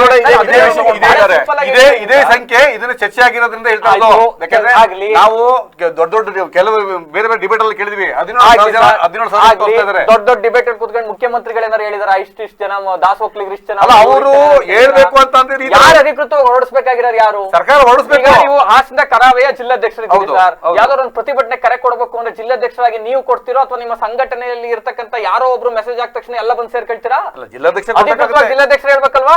ಯಾರಿದು ಸರ್ಕಾರ ಹೇಳ್ತಾ ಯಾಕೆ ಕೊಡ್ತಾ ಇಲ್ಲ ಮತ್ತೆ ಸರ್ಕಾರ? ಆಯೋಗದ ವರದಿ ಎಲ್ಲರೂ ಮತ್ತೆ ಅಧಿಕೃತವಾಗಿ ಯಾವ ರೀತಿ ಇನ್ನ ವರದಿನ ಅವರು ಕನ್ಫರ್ಮ್ ಮಾಡಿಲ್ಲ. ಅದನ್ನ ಏನ್ ಮಾಡಿದ್ದಾರೆ? ಏನ್ ಚರ್ಚೆ ಮಾಡಿಲ್ಲ ಅಲ್ವಾ? ಅಲ್ಲ, ಇದು ಏನು ಚರ್ಚೆ ಮಾಡಿಲ್ಲ? ಮಾಡಿಲ್ಲ ಅಲ್ವಾ? ಏನ್ ಚರ್ಚೆ ಮಾಡಿಲ್ಲ? ಚರ್ಚೆ ಮಾಡಿಲ್ಲ ಚರ್ಚೆ ಅಲ್ವಾ? ಮಾಡ್ತಾ ಇದೀವಿ ಅಂದ್ರೆ ಚರ್ಚೆ ಮಾಡಿದ್ಮೇಲೆ ಹೆಂಗೆ ನೀವು ಸರ್, ಇಲ್ಲಿ ಕುತ್ಕೊಂಡು ನಾವು ಏನು ಚರ್ಚೆ ಮಾಡ್ತಾ ಇದೀವಿ ಅಂದ್ರೆ ಇದನ್ನ ನಾವು ಇದು ಸರಿ ಇಲ್ಲ, ನೀವು ಮಾಡಿರೋಂತ ಸರಿ ಇಲ್ಲ. ಎದುರಿಸ್ತಾ ಇದ್ದೀರಾ? ನೀವು ಹಿಂಗ್ ಇಲ್ಲ, ಇಲ್ಲ, ಇಲ್ಲ. ಎದುರಿಸ್ತಾ ಇದ್ರಂತಲ್ಲ, ಇದು ಸರಿ ಇಲ್ಲ. ರಾಜೇಶ್ ಗೌಡ್ರೆ, ಒಂದು ನಿಮಿಷ ಬಂತು. ನೀವ್ ಹೇಳಿ ನನ್ಗೆ ಹೆಂಗ್ ಬಂತು? ನೀವ್ ಅಲ್ಲಲ್ಲ, ನನಗೆ ಗೊತ್ತಿಲ್ಲ ಅದು. ಸರ್, ನಮ್ಮಂತ ಹೌದು, ನಮಗೆ ಸಿಕ್ಕಿದೆ ಅಂತಂದ್ರೆ ಇದು ರಾಜಕೀಯ ಸರ್ಕಾರ ಆಧಾರದಲ್ಲಿ ಅಲ್ಲಿ ಹೇಳಿದ್ರಲ್ಲ, ಇಲ್ಲಿ ಆಡಿಸಿ ನೋಡು ಬೇಡಿಸಿ ನೋಡು ಅಂತ ಹೇಳಿ ಬಿಟ್ಟಿರ್ತಕ್ಕಂತ ಒಂದು ನಾಟಕದ ಅಲ್ಲ, ಈಗ ನಾವು ಸುಮ್ನೆ ಇಲ್ಲಿ ಕುತ್ಕೊಂಡು ಸರ್, ಅವರು- ಮಾತಾಡೋದು ಬೇಡ. ಆಡಿಸಿ ನೋಡು ಎಲ್ಲ ಚಾನಲ್ ಮಾಡ್ತಾರೆ. ಅದು ಫ್ರಾಂಕ್ ಆಗಿ ಇದು ಹೆಂಗ್ ಮಾಡ್ತಾರೆ ಇದು? ಸರ್, ನಾನು ಬೇರೆ ಒಂದು ಬರೀತಾರ? ಬೇರೆ ಖಾಸಗಿ ವಾಹಿನಿ ಬಗ್ಗೆ ಮಾತಾಡಕ್ ನಾನು ಖಾಸಗಿ ವಾಹಿನಿ ಬಗ್ಗೆ ಮಾತಾಡ್ತಲ್ಲ ಸರ್. ನಾನು ಹೇಳ್ತಾ ಇರೋದು, ಈ ಅಂಕಿ ಅಂಶಗಳನ್ನ ಅವತ್ತು ಹೇಳಿದ್ರು ಇದೇ ಮಹಾ ನಾಯಕರುಗಳು. ಅವತ್ತು ಯಾರು ಹೇಳಿದ್ರು? ಯಾವ್ದು ಹೇಳಿದ್ರಲ್ಲ, ಡಿ ಕೆ ಶಿವಕುಮಾರ್ ಅವ್ರ ಮತ್ತೆ ಏನು ಸಭೆ ಸೇರ್ತಾರೆ ಗೊತ್ತಿದ್ರೆ? ಏನಂತ ಹೇಳಿದ್ರು? ಡಿ ಕೆ ಶಿವಕುಮಾರ್ ಏನಕ್ಕೆ ಒಕ್ಕಲಿಗರು ಸಭೆ ಸೇರಿದ್ರು? ಯಾಕೆ ಲಿಂಗಾಯತರುಗಳೆಲ್ಲ ಸಭೆ 75,000 ಸೇರ್ತಾರೆ? ಜನ ಇದಾರೆ ಅಂತ ದಾಸ್ ಒಕ್ಕಲಿಗರು ಅಂತ ಹೇಳಿದ್ರ? ದಾಸೋಕ್ರಿಗಳು ಅಂತ ಹೇಳ್ತಾ ಇರೋದು ಓವರ್ ಆಲ್ ಆಗಿ ಓವರಾಲ್ ಒಕ್ಕಲಿಗರು ಒಕ್ಕಲಿಗರು ಅಂತ ಹೇಳಿದ್ರು. ಉಪಪಂಗಡಗಳಿದಾವೆ, ಉಪಪಂಗಡಗಳಿದಾವೆ. ಆಯ್ತು, ಹಂಗ ಅದೇನ್ ಯಾಕೆ ಅವ್ರು ನೀವು ಬಿಡುಗಡೆ ಮಾಡಲ್ಲ? ಅವರು ಅದಕ್ಕೂ ಯಾಕೆ 75 ಲಕ್ಷ ಬಿಡುಗಡೆ ಮಾಡಿಲ್ಲ? ಯಾಕೆ ಸತೀಶ್ ಪಟೇಲ್ರು, ಯಾಕೆ ಕಟಾಯ ಶಿವಕುಮಾರ್ ಸರ್ ನಿಮ್ಮನ್ನ ಯಾಕೆ ಇಲ್ಲಿ ಕೂರಿಸ್ಕೊಂಡಿದೀವಿ ಅಂದ್ರೆ ನಾವೆಲ್ಲ ಪ್ರಬುದ್ಧರಿದ್ದೀವಿ ಅಲ್ವಾ? ಹೌದು. ಈಗ ಯಾವ್ದೋ ವಾಹಿನಿಯಲ್ಲಿ ಕುತ್ಕೊಂಡು ಮಾತಾಡಿದ್ರು, ಯಾರೋ ವಾಟ್ಸ್ಆಪ್ ಅಲ್ಲಿ ಬಿಟ್ರು, ಯಾರೋ ಫೇಸ್ಬುಕ್ ಅಲ್ಲಿ ಬರ್ಕೊಂಡ್ರು ಅಂತ ನಾವಿಲ್ಲಿ ಅಂಕಿಅಂಶ ಮಾತಾಡೋದು ತಪ್ಪಾಗಲ್ವಾ? ಡಿ ಕೆ ಶಿವಕುಮಾರ್ ಅವರೇ ಅವ್ರು ಮಾತಾಡಿದ್ದಾರೆ. ಹಂಗಲ್ಲ ಸರ್, ಸರ್ಕಾರದ ಮುಖ್ಯಮಂತ್ರಿಗಳೇ ಈಗ ಏನ್ ಮಾಡ್ತಾ ಇದ್ದಾರೆ, ಸಮಿತಿ ಸಭೆ ಕರಿತೀನಿ, ಸಭೆ ನಂತರ ಚರ್ಚೆ ಮಾಡಿದ್ಮೇಲೆ ನಾನು ಅವ್ರು ಹೇಳಿದ್ದಾರೆ ಲೀಕ್ ಆಗಿದೆ ಅನ್ನೋದು ಹೇಳಿದ್ದಾರೆ. ಸರ್ಕಾರದಿಂದ ಬಂದಿದೆ, ಇದು ಲೀಕ್ ಆಗಿದೆ ಅಂತ ಹೇಳಿದ್ದಾರೆ. ಲೀಕ್ ಆಗಿರೋದು ಕರೆಕ್ಟ್ ಆಗಿದೆ ಅಂತ ಹೇಳಿದ್ರ? ಅಲ್ಲ, ಕರೆಕ್ಟ್ ಇಲ್ದರೆ ಇರ್ಬೋದು, ಲೀಕ್ ಆಗಿರೋದೇ ತಾನೇ ಈಚೆಗೆ ಬಂದಿರೋದು. ಇಲ್ಲಿ ಮತ್ತೆ SLC ಎಕ್ಸಾಮ್ ಮತ್ತೆ ಯಾವ್ಯಾವ ಕಾಂಪಿಟೇಟಿವ್ ಎಕ್ಸಾಮ್ ಗಳಲ್ಲಿ ಪ್ರಶ್ನೆ ಪತ್ರಿಕೆ ಲೀಕ್ ಆಗುತ್ತೆ ಸರ್. ಅದನ್ನ ಲೀಕ್ ಅಂತ ಕರಿತೀವಿ. ಹಂಗಂತ ಎಲ್ಲವೂ ಅದೇ ಪ್ರಶ್ನೆಗಳಿರುತ್ತೆ ಅಂತಲ್ಲ. ಲೀಕ್ ಆಗಲ್ಲ. ನಾವು ಪತ್ರಿಕೆ ನಿಮ್ಮ ಮಾತನ್ನ leak ಒಪ್ತೀವಿ. ಆಗುತ್ತೆ. ಆಗಿಲ್ಲ, ಇವತ್ತು ಇದು- ನಿಮ್ಮ ಮಾತನ್ನ ಇದು- leak ಆಗಿಲ್ಲ. ನಾವು ಇದು- ಇದೆಲ್ಲ ಇದು- ಒಪ್ತೀವಿ. ಇದು- ಪ್ರಶ್ನೆ ಇದು- ಸರಿ ಇದೆ. ನಾವು ಕೇಳ್ತಾ ಇರೋದು ಇದನ್ನ ನೀವೇನ್ ಅವೈಜ್ಞಾನಿಕ ಮಾಡ್ಕೊಂಡಿದ್ದೀರಾ, ಇದನ್ನ ಅನುಮೋದನೆ ತರಬೇಡಿ. ಇದರಿಂದ ರಾಜ್ಯಾದ್ಯಂತ ಎಲ್ಲ ಸಮುದಾಯದೊಳ ಎಲ್ಲ ಇಲ್ಲಿ ಸಮುದಾಯದಿಂದ ದೊಡ್ಡ ಪ್ರತಿಭಟನೆಗಳು ಸ್ಟಾರ್ಟ್ ಆಗುತ್ತೆ. ಏನಕ್ಕೆ ಸ್ಟಾರ್ಟ್ ಆಗುತ್ತೆ ಅಂದ್ರೆ ನಮಗೆ ಗೊತ್ತು, ಅವನಿಗೆ ಗೊತ್ತು. ಈಗ ನಾನು ಯಾವ ಸಮುದಾಯದಲ್ಲಿ ಹುಟ್ಟಿದೀನಿ, ನನ್ನ ಸಮುದಾಯ ಹೆಂಗಿದೆ, ಏನ್ ಮಾಡ್ತಾ ಇದೆ, ಸಮುದಾಯಗಳು ಯಾವ ಪ್ರತಿನಿಧಿಗಳಿದ್ದಾರೆ, ನಾವ್ ಯಾವ ತರ ಇದ್ ಮಾಡ್ತಾ ಅಂತ ಅವ್ರಿಗೆ ಗೊತ್ತಿರುತ್ತೆ. ಅದನ್ನ ನೀವು ತಂದು ಇಲ್ಲಿ ಜಾತಿಗಳ ನಡುವೆ ತಂದು ಸಂಘರ್ಷ ಮಾಡಬೇಡಿ ಅನ್ನೋದನ್ನ ನಾವು ಈ ಮುಖಾಂತರ ನಾವು ಅವ್ರಿಗೆ ಹೇಳ್ತಾ ಇದ್ದೀವಿ. ಪ್ರಕಾಶ್ ಹೆಗ್ಡೆ ಅವ್ರದ್ದು ವರದಿ ಅದು ಸರಿ ಇಲ್ಲ ಅನ್ನೋದು ಇವತ್ತು ನಾಡಿನ ಜನಗಳಿಗೆಲ್ಲರೂ ಗೊತ್ತಾಗಿದೆ.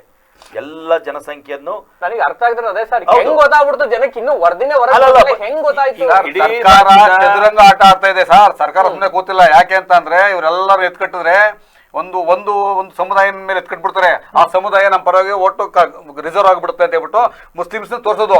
ಯಾರ್ಯಾರು ವಿರೋಧ ಮಾಡ್ತಾರೆ ನೋಡ್ಕೊಡೋದು. ಇಲ್ಲಿ ಯಾವ ಕ್ಷೇತ್ರದಲ್ಲಿ ಯಾವ ಜಾತಿ ಜಾಸ್ತಿ ಇದೆ ಆ ಜಾತಿಗೆ ಇಲ್ಲೇನಾಗಿದೆ MLA ಟಿಕೆಟ್ ಕೊಟ್ಕೊಡೋದು. ಈ ಚದುರಂಗ ಆಟದನ್ನ ಸರ್ಕಾರ ಬಿಡಬೇಕು. ಯಾಕೆಂತಂದ್ರೆ ಮುಸ್ಲಿಮ್ಸ್ ಇರ್ಬೋದು, ನಾವೆಲ್ಲ ಕನ್ನಡಿಗರಾಗಿದ್ದೀವಿ ಸರ್. ನಾವು ಎಲ್ಲಿವರು ಅಂತಂದ್ರೆ ನಿಮ್ದು ಯಾವ ಊರು ಅಂತ ಕೇಳಿದ್ರೆ ಬೇರೆ ರಾಜ್ಯಕ್ಕೆ ಹೋದ್ರೆ ಏನಂತೇಳಿ ನಾವು ಕರ್ನಾಟಕದವರು ಅಂತೀವಿ ಅಲ್ವಾ? ಕನ್ನಡಿಗರು ನಾವು. ಈ ಕನ್ನಡಿಗರನ್ನ ಜಾತಿ ವಿಚಾರದಲ್ಲಿ ಹೊಡಿದಿರೋ ತಪ್ಪು. ನೀವು ಕನ್ನಡಿಗ ರಾಜ್ಯ ಸರ್ಕಾರಗಳು ಇವತ್ತು ಮಾಡಬೇಕು. ನಾವು ಕನ್ನಡಿಗರು ಅನ್ನೋದು ಜಾತಿ ಬಿಟ್ಬಿಟ್ಟು ನಾವು ಕನ್ನಡಿಗರು ಆ ತರ ಮಾಡ್ಕೊಂಡು ಹೋದ್ರೆ ಈ ಜಾತಿ ವೈಷಮ್ಯನೂ ಇರಲ್ಲ, ಯಾವ್ದು ಈ ಕೋಮು ಗಲಭೆಗಳೇ ಆಗಲ್ಲ. ನೀವೇ ಕುತ್ಕೊಂಡು ನೀವು ಒಕ್ಲಿಗರೊಳಗೆ ದಾಸ್ ಒಕ್ಲಿಗರು ಇಷ್ಟ ಮಾಡಿದಾರಲ್ಲ ಅಂತ ನೀವೇ ವಾದ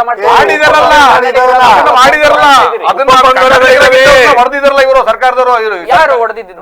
ರಾಜಕೀಯ ಪಕ್ಷಗಳು ಸಂವಿಧಾನದಲ್ಲಿ ಹೇಳ್ತಾರೆ ಸರ್, ಪ್ರತಿ 10 ವರ್ಷಕ್ಕೊಮ್ಮೆ ಜಾತಿಗಣತಿ ಆಗಬೇಕು ಅಂತ. ಇದು ಸಿದ್ದರಾಮಯ್ಯ ಕುತ್ಕೊಂಡು ಯೋಚನೆ ಮಾಡಿದ್ದಲ್ಲ, ಯಡಿಯೂರಪ್ಪ ಅವ್ರು ಕುತ್ಕೊಂಡು ಯೋಚನೆ ಮಾಡಿದ್ದಲ್ಲ, HD ಕುಮಾರಸ್ವಾಮಿ ಅವ್ರು ಕುತ್ಕೊಂಡು ಯೋಚನೆ ಮಾಡಿದ್ದಲ್ಲ. ಸಂವಿಧಾನ ಹೇಳುತ್ತೆ ಪ್ರತಿ 10 ವರ್ಷಕ್ಕೊಮ್ಮೆ ಜಾತಿಗಣತಿ. ಏನು ಯಾಕೆ ಜಾತಿಗಣತಿ ಆಗಬೇಕು ಅಂತ ಅಂದ್ರೆ, ಆರ್ಥಿಕವಾಗಿ, ಸಾಮಾಜಿಕವಾಗಿ, ಶೈಕ್ಷಣಿಕವಾಗಿ ಯಾವ್ಯಾವ ಸಮುದಾಯದವರು ಯಾವ್ಯಾವ ಮಟ್ಟಕ್ಕೆ ಹೋಗಿದ್ದಾರೆ, ಅವ್ರಿಗೆ ಮೀಸಲಾತಿಯನ್ನು ಎಷ್ಟು ಪರ್ಸೆಂಟೇಜ್ ಕೊಡ್ಬೇಕು, ಯಾರು ಹಿಂದುಳಿದಿದ್ದಾರೆ ಅದ್ ನೋಡಕ್ಕೆ 10 ವರ್ಷಕ್ಕೊಂದ್ಸಲಿ ಆಗ್ಬೇಕು ಅಂತ ಹೇಳುತ್ತೆ. 10 ವರ್ಷದಿಂದ ಆದಾಗ ಅವತ್ತಿನ ಸರ್ಕಾರಗಳು ಅದನ್ನ ಮಂಡಿಸ್ಲಿಲ್ಲ.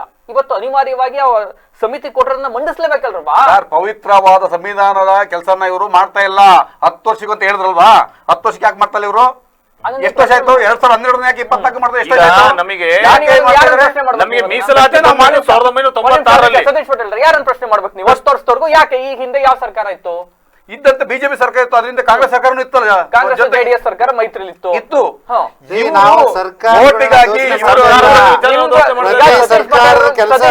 ವಿಚಾರಕ್ಕೆ ಮಾತಾಡ್ತಾ ಇದ್ದೀನಿ. ಅವ್ರು ಹೇಳ್ತಾ ಇದ್ರು ಯಾಕೆ 10 ವರ್ಷದವರೆಗೂ ಆಗ್ಲಿಲ್ಲ ಅಂತ. ನಾನು ಅದನ್ನೇ ಕೇಳ್ತಾ ಇದ್ದೀನಿ, ಯಾಕೆ 10 ವರ್ಷದವರೆಗೂ ಹಿಂದೆ ಇದ್ದ ಸರ್ಕಾರಗಳಿಗೆ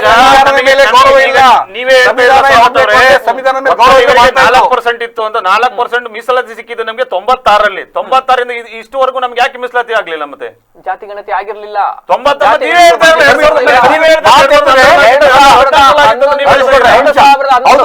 ಕಾಂಗ್ರೆಸ್ ಸರ್ಕಾರ ಕ್ಲಿಯರ್ ಮಾಡ್ತೀನಿ, ಕನ್ಫ್ಯೂಸ್ ಮಾಡ್ಕೋಬೇಡಿ. 2011ರಲ್ಲಿ ಆಗಿದ್ದು ಜಾತಿಗಣತಿ ಅಲ್ಲ, ಜನಗಣತಿ. 2011ರಿಂದ ಈವರೆಗೂ ನಮ್ಮ ಜನಗಣತಿನೇ ಆಗಿಲ್ಲ. ಜನಗಣತಿ ಆಗಬೇಕಾದ್ರೆ ನಿಮ್ ಮನೆಗ್ ಬಂದಾಗ ಏನಾದ್ರು ಅದೇನಾದ್ರು ನಿಮ್ಗೆ ನೆನಪಿದ್ರೆ ಜಾತಿ ಯಾವ್ದು ಅಂತ ಕೇಳಿರ್ತಾರೆ.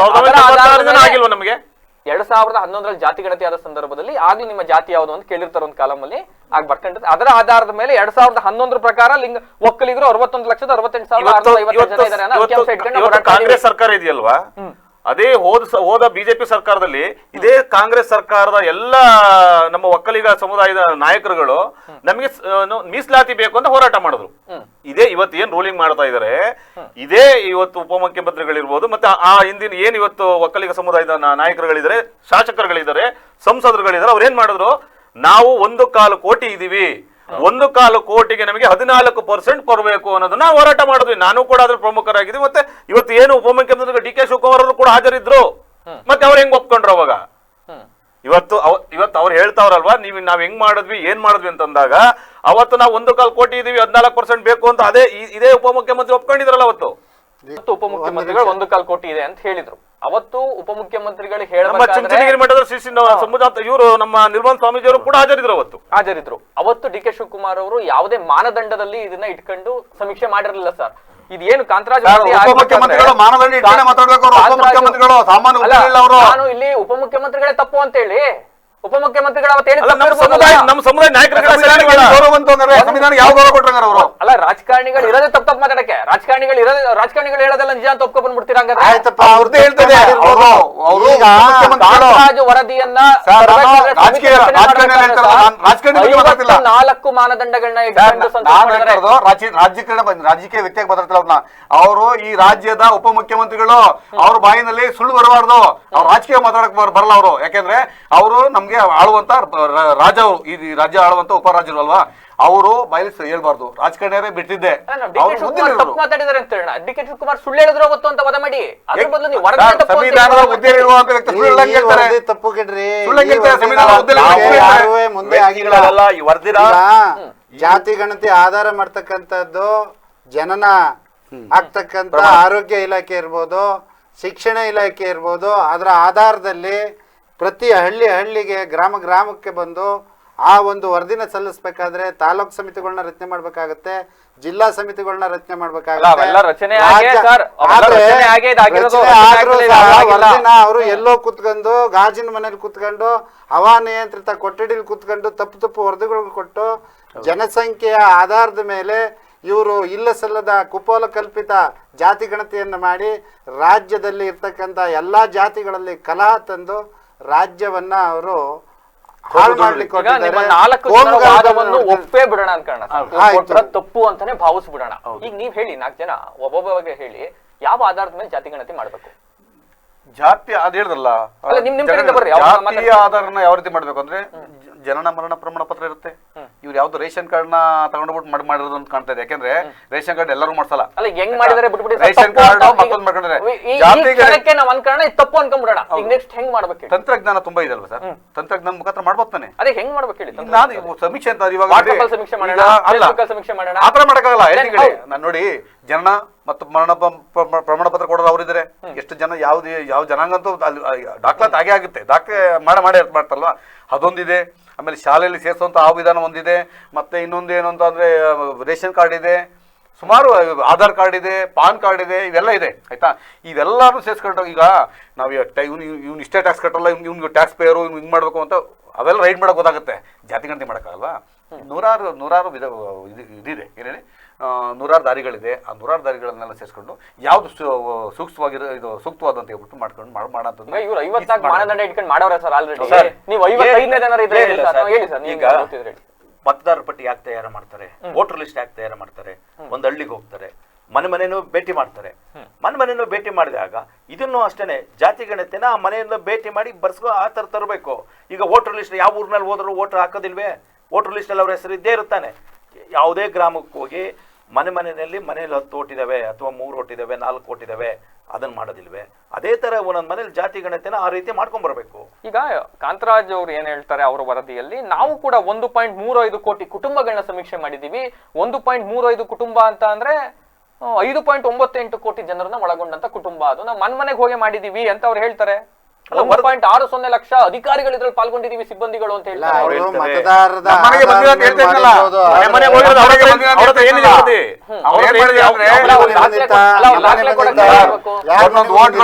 ಕೆಲವು ಏರಿಯಾಗಳಲ್ಲಿ ಇಲ್ಲಿ ಓಟ್ ಇದ್ರೆ ಅವ್ನು 3 ವಾರ್ಡ್ ಓಟ್ ಇರುತ್ತೆ. ಯಾವಂದ್ರೆ ನಗರ ಪಾಲಿಕೆಗಳು, ನಗರ ಸಭೆಗಳು ಓಟ್ ಇದೆಯಲ್ಲ, ಅವು 3 ಕಡೆ ಆಗಿದಾವೆ. ಮೋಸ್ಟ್ ಅವೆಲ್ಲ ಕೌಂಟ್ ಮಾಡ್ಬಿಟ್ಟರು.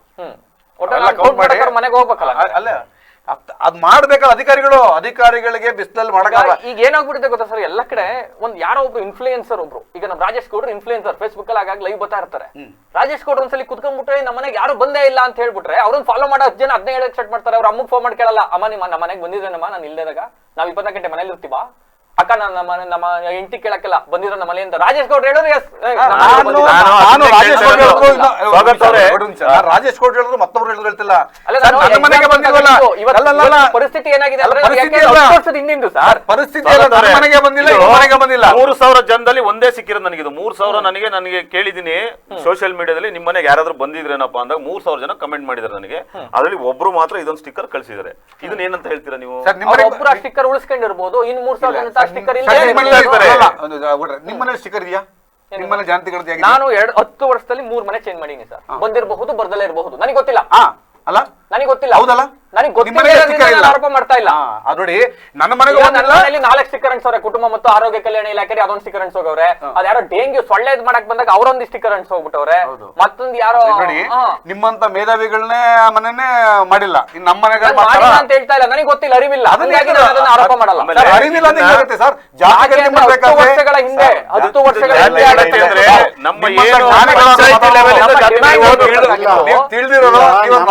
ಇಷ್ಟೇಪ್ಪ. ಈಗ ಜಾತಿ ಗಣಿತನ ನಾವು ಒಪ್ಕೊಳ್ಳೋಣ ಅಂದ್ರು ಈಗೇನ್ ಮುಂದುವರೆದ ಜನಾಂಗನ ತೋರಿಸಿದ್ದಾರೆ. ಈಗ ನಮ್ಮನ್ನ ಮುಂದುವರೆದರು ಅಂತ ಕಾಣಿಸಿ ಈಗ ನಾವು ಹಿಂದುಳಿದ್ರು, ನಾವು ಅಲ್ಪಸಂಖ್ಯಾತರಾಗಿದ್ದೇವೆ. ಅವ್ರಿಗೆ ಕೊಟ್ಟಂತ ಮೀಸಲಾತಿನ ನಮಗ್ ಕೊಡಿ, ನಮ್ಮಲ್ಲಿ ಇದ್ದಂತ ಮೀಸಲಾತಿನ ಅವ್ರಿಗೆ ಕೊಟ್ಟು ಈ ರಾಜ್ಯದಲ್ಲಿ ಕೋಮು ಗಲಭೆಯನ್ನ ನಿಲ್ಸೋ ಅಂತ ಶಕ್ತಿ ಮಾಡಿ ಈ ಸೋರಿಕೆ ಆಗಿರ್ತಕ್ಕಂತ ಈಗ ಆಯೋಗ ಹೇಳ್ತಾರೆ ಸಂವಿಧಾನ ಇನ್ನೇನು ಅವ್ರು ಸಂವಿಧಾನ ಪಾಲಿಸ್ತಾರೆ ಇವರು. ಈಗ ಸಂವಿಧಾನ ಏನ್ ಪಾಲಿಸ್ತಾರೆ? ಅಲ್ಲಲ್ಲ, ಇಂತ ಸಂವಿಧಾನ 53 ಮೇಲೆ ಅಲ್ವಾ, ಇನ್ನೇನ್ ಸಂವಿಧಾನ ಪಾಲಿಸ್ತಾರೆ ಇವರು? 56% ಕೊಟ್ಬಿಟ್ಟವ್ರಲ್ಲ, ಏನ್ ಕೊಡ್ಬೇಕಿತ್ತು? ಅಂಬೇಡ್ಕರ್ ಅವರು ಈಗಿನ ಎಲ್ಲ ಇಲ್ಲೇ ಕುತ್ಕೊಂಡು ಇವ್ರು ಇಲ್ಲ ಇಲ್ಲ, ಅವ್ರು ಅದಕ್ಕೆ ಸಂವಿಧಾನವನ್ನು ಇವರು ಯಾಕೆ ತಿರಸ್ಕಾರ ಮಾಡ್ತಾ ಇದಾರೆ? ಅವರೇ ಮೀಸಲಾತಿ ಅದರಿಂದ ಉಪಯೋಗ ಏನ್ ಹೇಳಿ? ನಾನು ಕೇಳ್ತಿರೋದು ಮೀಸಲಾತಿ ಅಂತೀವಲ್ಲ ನಾವು, ಅದರಿಂದ ಉಪಯೋಗ ಏನು ಹೇಳಿ? ನಾವು ಅಲ್ಲ, ನೀವೇ ಬುದ್ಧಿವಂತರನ್ನ ಜಾಸ್ತಿ ತಳ್ತಾ ಇವೆ ಇದೀವಿ. ವಾದ ಮಾಡ್ತಾ ಇರೋದೇ ನಾವು ಮೀಸಲಾತಿಗೋಸ್ಕರ. ನೀವೇ ಹೇಳ್ಬೇಕು ಮೀಸಲಾತಿ ಏನಕ್ಕೋಸ್ಕರ ಕೇಳ್ತಾ ಇದೀವಿ ನಾವು ಸರ್ಕಾರನ? ಇಲ್ಲ ಜಗದೀಶ್ ಸರ್ ಕೇಳಿ, ಕೇಳಿದ್ರಲ್ಲ ಅವ್ರ ಮೀಸಲಾತಿ ನಮಗೆ ಕೊಡಿ ಅಂತ. ಆಯ್ತು, ನಮಗೆ ಯಾಕೆ ಬೇಕು? ಅಲ್ಲ, ಅಲ್ಪಸಂಖ್ಯಾತರ ಇದ್ರಂತಲ್ಲ, ಅವರು ಬಹುಸಂಖ್ಯಾತರಾದ್ರೆ ಮುಸಲ್ಮಾನರು ಬಹುಸಂಖ್ಯಾತರಾದ್ರೆ ನಮಗೆ ಕೊಡಿದ ಅವ್ರು ಕೇಳ್ತಾ ಇದ್ರೆ, ನಾನು ಅದನ್ನ ಕೇಳ್ತಾ ಇಲ್ಲ. ನೀವು ಪವಿತ್ರವಾದ ಒಂದು ನಮ್ಮ ಸಂವಿಧಾನದಲ್ಲಿ 53% ಮೇಲೆ ಮಾಡಬಾರ್ದು ಅಂತಲ್ಲ, ಏನಕ್ಕೆ ಮಾಡ್ತಾ ಇದ್ರಿ ನೀವು? ಅದನ್ನ ಪ್ರಶ್ನೆ ನಿಮಗೆ ಮಾಡಿ. ಸಂವಿಧಾನ ಮೇಲೆ ಗೌರವ ಇಲ್ವಾ? ಪ್ರಶ್ನೆ ಮತ್ತೆ ಮಾಡಿ. ಸಂವಿಧಾನಕ್ಕೆ ಇಟ್ಕೊತಾರೆ ಮತ್ತೆ ಅವರು. ಸಂವಿಧಾನ ಇಟ್ಕೊಂತ ಅಂಬೇಡ್ಕರ್ ಅವರು, ಬಾಬಾ ಸಾಹೇಬ್ ಅಂಬೇಡ್ಕರ್ ಅವ್ರು ಹೇಳ್ಕೊ ಬರ್ತಾರಲ್ಲ, ತಪ್ಪಲ್ಲ ಅದು? ಪ್ರಶ್ನೆ ಮಾಡಿ ಅದನ್ನ. ಮೀಸಲಾತಿ ನಾವು ಕೇಳ್ತಿರೋದು ಮೀಸಲಾತಿ ಅಡಿಯಲ್ಲೇ ತಾನೇ ನಮಗೆ ಈ ಸರ್ಕಾರದಿಂದ ಬರೋದಂತ ಸವಲತ್ತುಗಳು ಬರೋದು. ನಮಗೆ ಮೀಸಲಾತಿ ಯಾವ ಪ್ರಕಾರ ಇದೆ ಆ ಪ್ರಕಾರವಾಗಿ ತಾನೇ ನಮ್ಗೆ ಸರ್ಕಾರ ನಮಗೆ ಸವಲತ್ತುಗಳನ್ನ ಕೊಡುವಂತದ್ದು. ಹೌದು. ನಮಗೆ 4% ಮೀಸಲಾತಿ ಇದೆ ಅಂದ್ರೆ 4% ಅಲ್ಲಿ ಆ ಪಂಗಡ ಈ ಪಂಗಡ ನಮ್ಮ ಉಪಜಾತಿಗಳಿಗೆ ಹೋಗಿ ನಮ್ಗೆ ಒಕ್ಕಲಿಗ ಜಾತಿಗೆ 2% ಬರುತ್ತೆ. ನಮ್ಗೆ ಯಾರು ಸರ್ಕಾರಿ ಹತ್ರ ಕೆಲಸ ನಮ್ಗೆ ಬೇಕು ಅಂದಾಗ ಏನಾಗುತ್ತೆ, 100 ಜನದಲ್ಲಿ ಒಬ್ಬರು ಸಿಗುತ್ತೆ. ಅಲ್ಲ, ಈಗ ನಾವು ಜಾಸ್ತಿ ಜನ ಇದೀವಿ ಅಂತ ತೋರಿಸ್ಕೊಂಡ್ರೆ ಬಹುಸಂಖ್ಯಾತರ ಆಯ್ತಿರಲ್ಲ, ಮತ್ತೆ ಅವತ್ತು ಹುದ್ದೆಗಳು ಕಮ್ಮಿ ಇದ್ದು ಜಾಸ್ತಿ ಜನ ಸೇರ್ಕೊಂಡು ಹೆಂಗ್ ಕಮ್ಮಿ ಆಗ್ಬಿಡುತ್ತೆ? ಈಗ ಮೀಸಲಾತಿಯನ್ನ ಯಾವ ಆಧಾರದ ಮೇಲೆ ಕೊಡ್ತಾರೆ? ಜಾತಿ ಗಣತಿ ಮೇಲೆ ಕೊಡ್ತಾರೆ. ಜಾತಿ ಗಣತಿ ಮೇಲೆ ಕೊಡ್ತಾರೆ. ಯಾರು ಅಲ್ಪಸಂಖ್ಯಾತರಿದ್ದಾರೆ ಅಂತ ನೋಡಿ ಕೊಡ್ತಾರಲ್ವಾ? ಈಗ ನೀವು ಒಕ್ಕಲಿಗರನ್ನ 2ನೇ ಸ್ಥಾನಕ್ಕೆ ನಿಲ್ಸಿದ್ದಾರೆ ಅವರು ಅಂತ ಹೇಳ್ತಾ ಇದ್ರಿ. ನೀವಿಲ್ಲ ನಾ ಫಸ್ಟ್ ಸ್ಥಾನಕ್ಕೆ ಎಲ್ಲಿ 2ಕ್ಕೆ ನಿಲ್ಸಿದ್ರ ನಮ್ಮನ್ನ? ಅಲ್ಲ, ನೀವು ಲಿಂಗಾಯತರು, ಈ ತರ ಪರಿಶಿಷ್ಟರು, ಅವರು ಇವರು ದಲಿತರು ಅನ್ನೋದು ಇಲ್ಲಿ ಗೌಣ್ಯ. ನಮಗೆ ಬುದ್ಧಿವಂತರ ರಾಜ್ಯವಾಗಿ ಕನ್ವರ್ಟ್ ಆಗ್ಬೇಕು ಅಂತ ಅಂದ್ರೆ ಯಾರು ಬುದ್ಧಿವಂತರಿದ್ದಾರೆ ಅವ್ರಿಗೆ ಮೀಸಲಾತಿನ ಕೊಡ್ಬೇಕು. ಈ ರಾಜ್ಯದ ಅಭಿವೃದ್ಧಿ ಪಥದತ್ತ ನಡಿಬೇಕು ಅಂತ ಅಂದ್ರೆ ಯಾರು ಬುದ್ಧಿವಂತರನ್ನ ಗುರುತಿಸುವಂತ ಕೆಲಸ ಮಾಡಿ ಆ ಒಂದು ನಿಟ್ಟಿನಲ್ಲಿ ಅವ್ರಿಗೆ ಒಂದು ಮೀಸಲಾತಿಯನ್ನು ಮಾತಾಡೋದು ಸುಲಭ ಸರ್, ಮಾನದಂಡ ಬೇಕಲ್ಲ ಸರ್. ಆ ಮಾನದಂಡದೊಳಗೆ ನಾವು ಮುಳುಗೋಗ್ತಿದ್ದೀವಲ್ಲ, ಈ ರಾಜಕಾರಣಿಗಳು ಬೇಕಾದ್ರೆ ಮಾಡ್ತಿದ್ದಾರೆ. ಬುದ್ಧಿವಂತ ಅಂತ ನೀವು ಯಾವ ಮಾನದಂಡದ ಮೇಲೆ ಆಧಾರ ನೋಡಿ, ಇವತ್ತು ಹುದ್ದೆಗಳು ಜಾಸ್ತಿ. ಅಲ್ಲ, ಒಂದ್ ನಿಮಿಷ, ಈಗ ಜಗದೀಶ್ ಸರ್ ಕ್ಲಿಯರ್ ಮಾಡೋಣ. ಈಗ ಬುದ್ಧಿವಂತರ ಆಧಾರದ ಮೇಲೆ ಮೀಸಲಾತಿ ಕೊಡಿ ಅಂತ ಅಂದ್ರೆ ಹೌದು. ಈಗ ನಾನು ಬುದ್ಧಿವಂತ ಇರ್ತೀನಿ, ನೀವು ಯಾವ ಮಾನದಂಡದಲ್ಲಿ ನಾನು ಬುದ್ಧಿವಂತ ಅಂತೀರಿ? 100 ತೆಗ್ದಿರ್ತಾನೆ, ಅವ್ನ ಮೇಲ್ಜಾತಿಗೆ ಸೇರಿವನೇ ಅಂತ ಅವನಿಗೆ ಎಲ್ಲಾ ವಂಚನೆ ಆದ್ರೆ ಅವನ ಸ್ಥಿತಿ ಏನಾಗ್ಬೋದು? ಅಲ್ಲ, ಅದಕ್ಕೆ ನಾನು ನಿಮ್ಗೆ ಕೇಳ್ತಾ ಇರೋದು, ಯಾವ ಆಧಾರದ ಮೇಲೆ ನೀವು ನನ್ನನ್ನು ಬುದ್ಧಿವಂತ ಶೈಕ್ಷಣಿಕವಾಗಿ ನಮ್ಗೆ ಏನು marks card is the final, marks card final general ಎಲ್ಲಾನು ಬಿಡಿ. ಅಲ್ಲ, ಮತ್ತೆ ಇನ್ನೆಂತದಿದೆ? ಒಬ್ಬೊಬ್ರೆ ಮಾತಾಡೋಣ ಸರ್, ಒಬ್ಬೊಬ್ರೆ ಕ್ಲಿಯರ್ ಮಾಡೋಣ, ಸಿಂಪಲ್ ಆಗಿ ಮಾತಾಡೋಣ. ಪಾಯಿಂಟ್ ನಾನ್ ಡೈವರ್ಟ್ ಮಾಡಲ್ಲ, ವಿಷಯ ಡೈವರ್ಟ್ ಮಾಡಲ್ಲ, ನಾನ್ ಪಲಾಯನ ಮಾಡಲ್ಲ. ಅದೇ ವಿಚಾರ ಬರ್ಬೇಕು. ಈಗ ನೀವು ಬುದ್ಧಿವಂತರನ್ನ ಯಾವ ಮಾನದಂಡದ ಮೇಲೆ, ನೀವು ಮಾಸ್ ಕಾರ್ಡ್ ಆಧಾರದ ಮೇಲೆ ಮಾತ್ರ ಬುದ್ಧಿವಂತರು ಅಂತ ಸರ್, ನಾನು ಒಂದು ಹೇಳ್ತೀನಿ ಕೇಳಿ. ಒಂದು ಇವತ್ತು ನಾನು ಹೇಳ್ತೀನಿ, ಒಂದು ಇಂಜಿನಿಯರಿಂಗ್ ಸೀಟ್ ತಗೊಬೇಕಾದ್ರೆ ಅವನು 70-80% ತೆಗೆದ್ರು ಮೇಲ್ವರ್ಗದನಿಗೆ ಸೀಟ್ ಸಿಗಲ್ಲ. ನೀವು 45% ತೆಗೆದ್ರು ಅಲ್ಪಸಂಖ್ಯಾತರಿಗೆ, 35% ತೆಗೆದ್ರು ಗೌರ್ಮೆಂಟ್. ನೀವು ಡೈವರ್ಟ್ ಮಾಡಿದ್ರೆ ನನ್ನ ಪ್ರಶ್ನೆ ಇಷ್ಟೇ, ಇಲ್ಲ, ನೀವು ಕರೆಕ್ಟ್ ಬುದ್ಧಿವಂತರು ಅನ್ನೋದನ್ನ ಯಾವ ಜನರಿಗಾಗಿ ಜನರಿಗೋಸ್ಕರ ಜನರಿಂದಲೇ ಆಳಿದಂತ ಸರ್ಕಾರ, ಮೆಡಿಕಲ್ ಇರ್ಬೋದು, ಆ ಜನರಿಗೆ ನೀವು ಅನ್ಯಾಯ ಮಾಡಿದ್ರೆ ಆಧಾರದ ಮೇಲೆ ಡಾಕ್ಟರ್ಗಳನ್ನ ಯಾವ ನೀವು ಹೇಳಿದ್ದು ಶೈಕ್ಷಣಿಕ ಆಧಾರದ ಮೇಲೆ ಮೀಸಲಾತಿ ಕೊಡ, ಆಧಾರದ ಮೇಲೆ ಹೆಂಗ್ ಮೀಸಲಾತಿ ಕೊಡ? ಯಾವ ಮಾನದಂಡದ ಮೇಲೆ ಡಾಕ್ಟರ್ನ ಆಯ್ಕೆ ಮಾಡ್ತಾರೆ? ಅದನ್ನ ನಾನು ಕೇಳ್ತಾ ಇದ್ದಂಗೆ ನೀವು ಶೈಕ್ಷಣಿಕವಾಗಿ ಅವ್ನ ಮಾಸ್ ಕಾರ್ಡ್ ಮೇಲೆ ಆಯ್ತು, ನಿಮ್ ಪ್ರಕಾರ 4ನೇ ಕ್ಲಾಸ್ ಹೋಗಿ 10 ಸಲ MLA ಆಗ್ಬಿಟ್ಟು ಮಾಜಿ ಸಚಿವರಾಗಿ ಹಾಸನ ಜಿಲ್ಲೆಗೆ ಇಷ್ಟೆಲ್ಲ ಅಭಿವೃದ್ಧಿ ಮಾಡೋರಲ್ಲ, ರೇವಣ್ಣವ್ರು ದಡ್ರು ಅಂತೀರಾ? 4ನೇ ಕ್ಲಾಸ್ ಓದ್ಬಿಟ್ಟು ಡಾಕ್ಟರ್ ರಾಜ್ಕುಮಾರ್ ಅವರು ಇವತ್ತು ಇಷ್ಟೆಲ್ಲ ರಾಜ್ಕುಮಾರ್ ಅವರು ಅಲ್ಲ ಡಿಗ್ರಿನ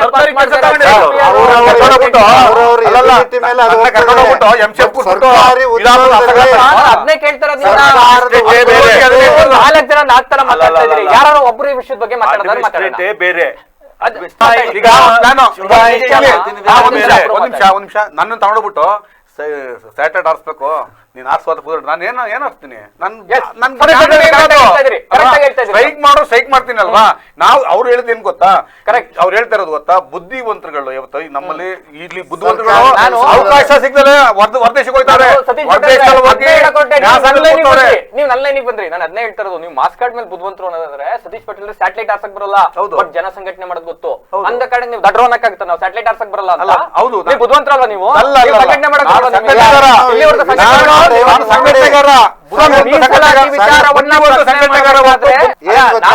ಬುದ್ಧಿವಂತರ ಆಧಾರದ ಮೇಲೆ ಅವ್ರ ಮಾಸ್ ಕಾರ್ಡ್ ಇರ್ಬೋದು, ಅವ್ರು ಓದಿರ್ತಕ್ಕಂತ ಡಾಕ್ಟರೇಟ್ ಇರ್ಬೋದು, ಅದು ಯಾವುದೇ ಶೈಕ್ಷಣಿಕ ವಿಚಾರ ಸಾರ್ವಜನಿಕ ಕ್ಷೇತ್ರದಲ್ಲಿ ಕೊಡ್ತಕ್ಕಂತ ಹುದ್ದೆಗಳನ್ನ ನೀಡುವಾಗ ಆ ಒಂದು ಮಾನದಂಡದಲ್ಲಿ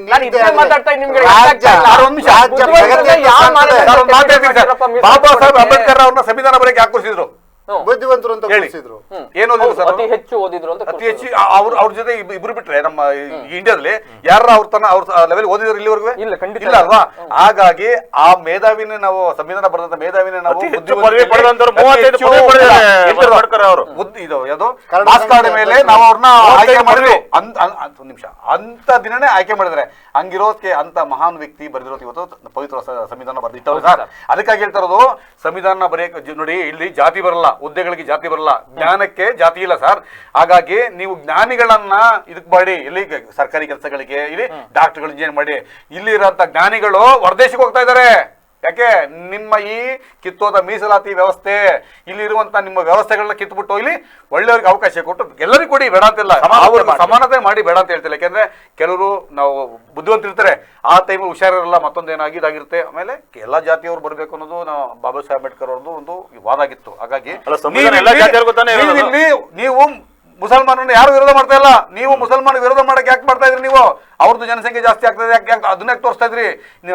ಲೀಕ್ ಯಾಕೆ ಮಾಡಿದ್ರಿ ನೀವು? ಫಸ್ಟ್ ಆಫ್ ಆಲ್ ನೀವು ಸರ್ಕಾರದಿಂದ ಇಷ್ಟು ಜನಸಂಖ್ಯೆ ಲೀಕ್ ಯಾಕೆ ಮಾಡಿದ್ರಿ? ತಪ್ಪು ಮಾಡೋದ್ರ ಸರ್ಕಾರ ತಪ್ಪು ಮಾಡಿ ತಿಗಾಗಿಂಟಿ ಮಗು ಎಣಿಸೋದಲ್ಲ ಸಾರ್, ಅದು ಇವತ್ತು ಮಾಡ್ತಾರೆ ಕೆಲಸ ಅದೇನೆ. ಹಾಗಾಗಿ ನಾನು ಹೇಳ್ತಾ ಇರೋದೇನು ಅಂತಂದ್ರೆ ಸರ್ಕಾರ ನೀವು ನಿಜವಾದ ಏನಿದೆ ಅದರ ವರದಿನ ನೀವು ನಿಮ್ಗೆ ತಾಕತ್ತಿದ್ರೆ ನೀವು ಬಿಡುಗಡೆ ಮಾಡಿ, ಅದನ್ನ ಮತ್ತೆ ಬಿಡುಗಡೆ ಮಾಡಿಬಿಟ್ಟು ಇದನ್ನ ಸರಿ ಇಲ್ಲಲ್ವಾ, ನೀವೆಲ್ಲ ಒಪ್ತಾರಲ್ವಾ, ನಾವು ಮತ್ತೆ ಮಾಡ್ತೀವಿ ಅಂತ ಹೇಳಿ ಮತ್ತೆ ಮಾಡ್ಲಿ, ಅದನ್ನ ಒಪ್ತೀವಿ. ಅಲ್ಲಿವರೆಗೂ ನಾವು ಈ ರಾಜಕಾರಣಕ್ಕೆ ಇದನ್ನ ನಾವು ಒಪ್ಪಲ್ಲ.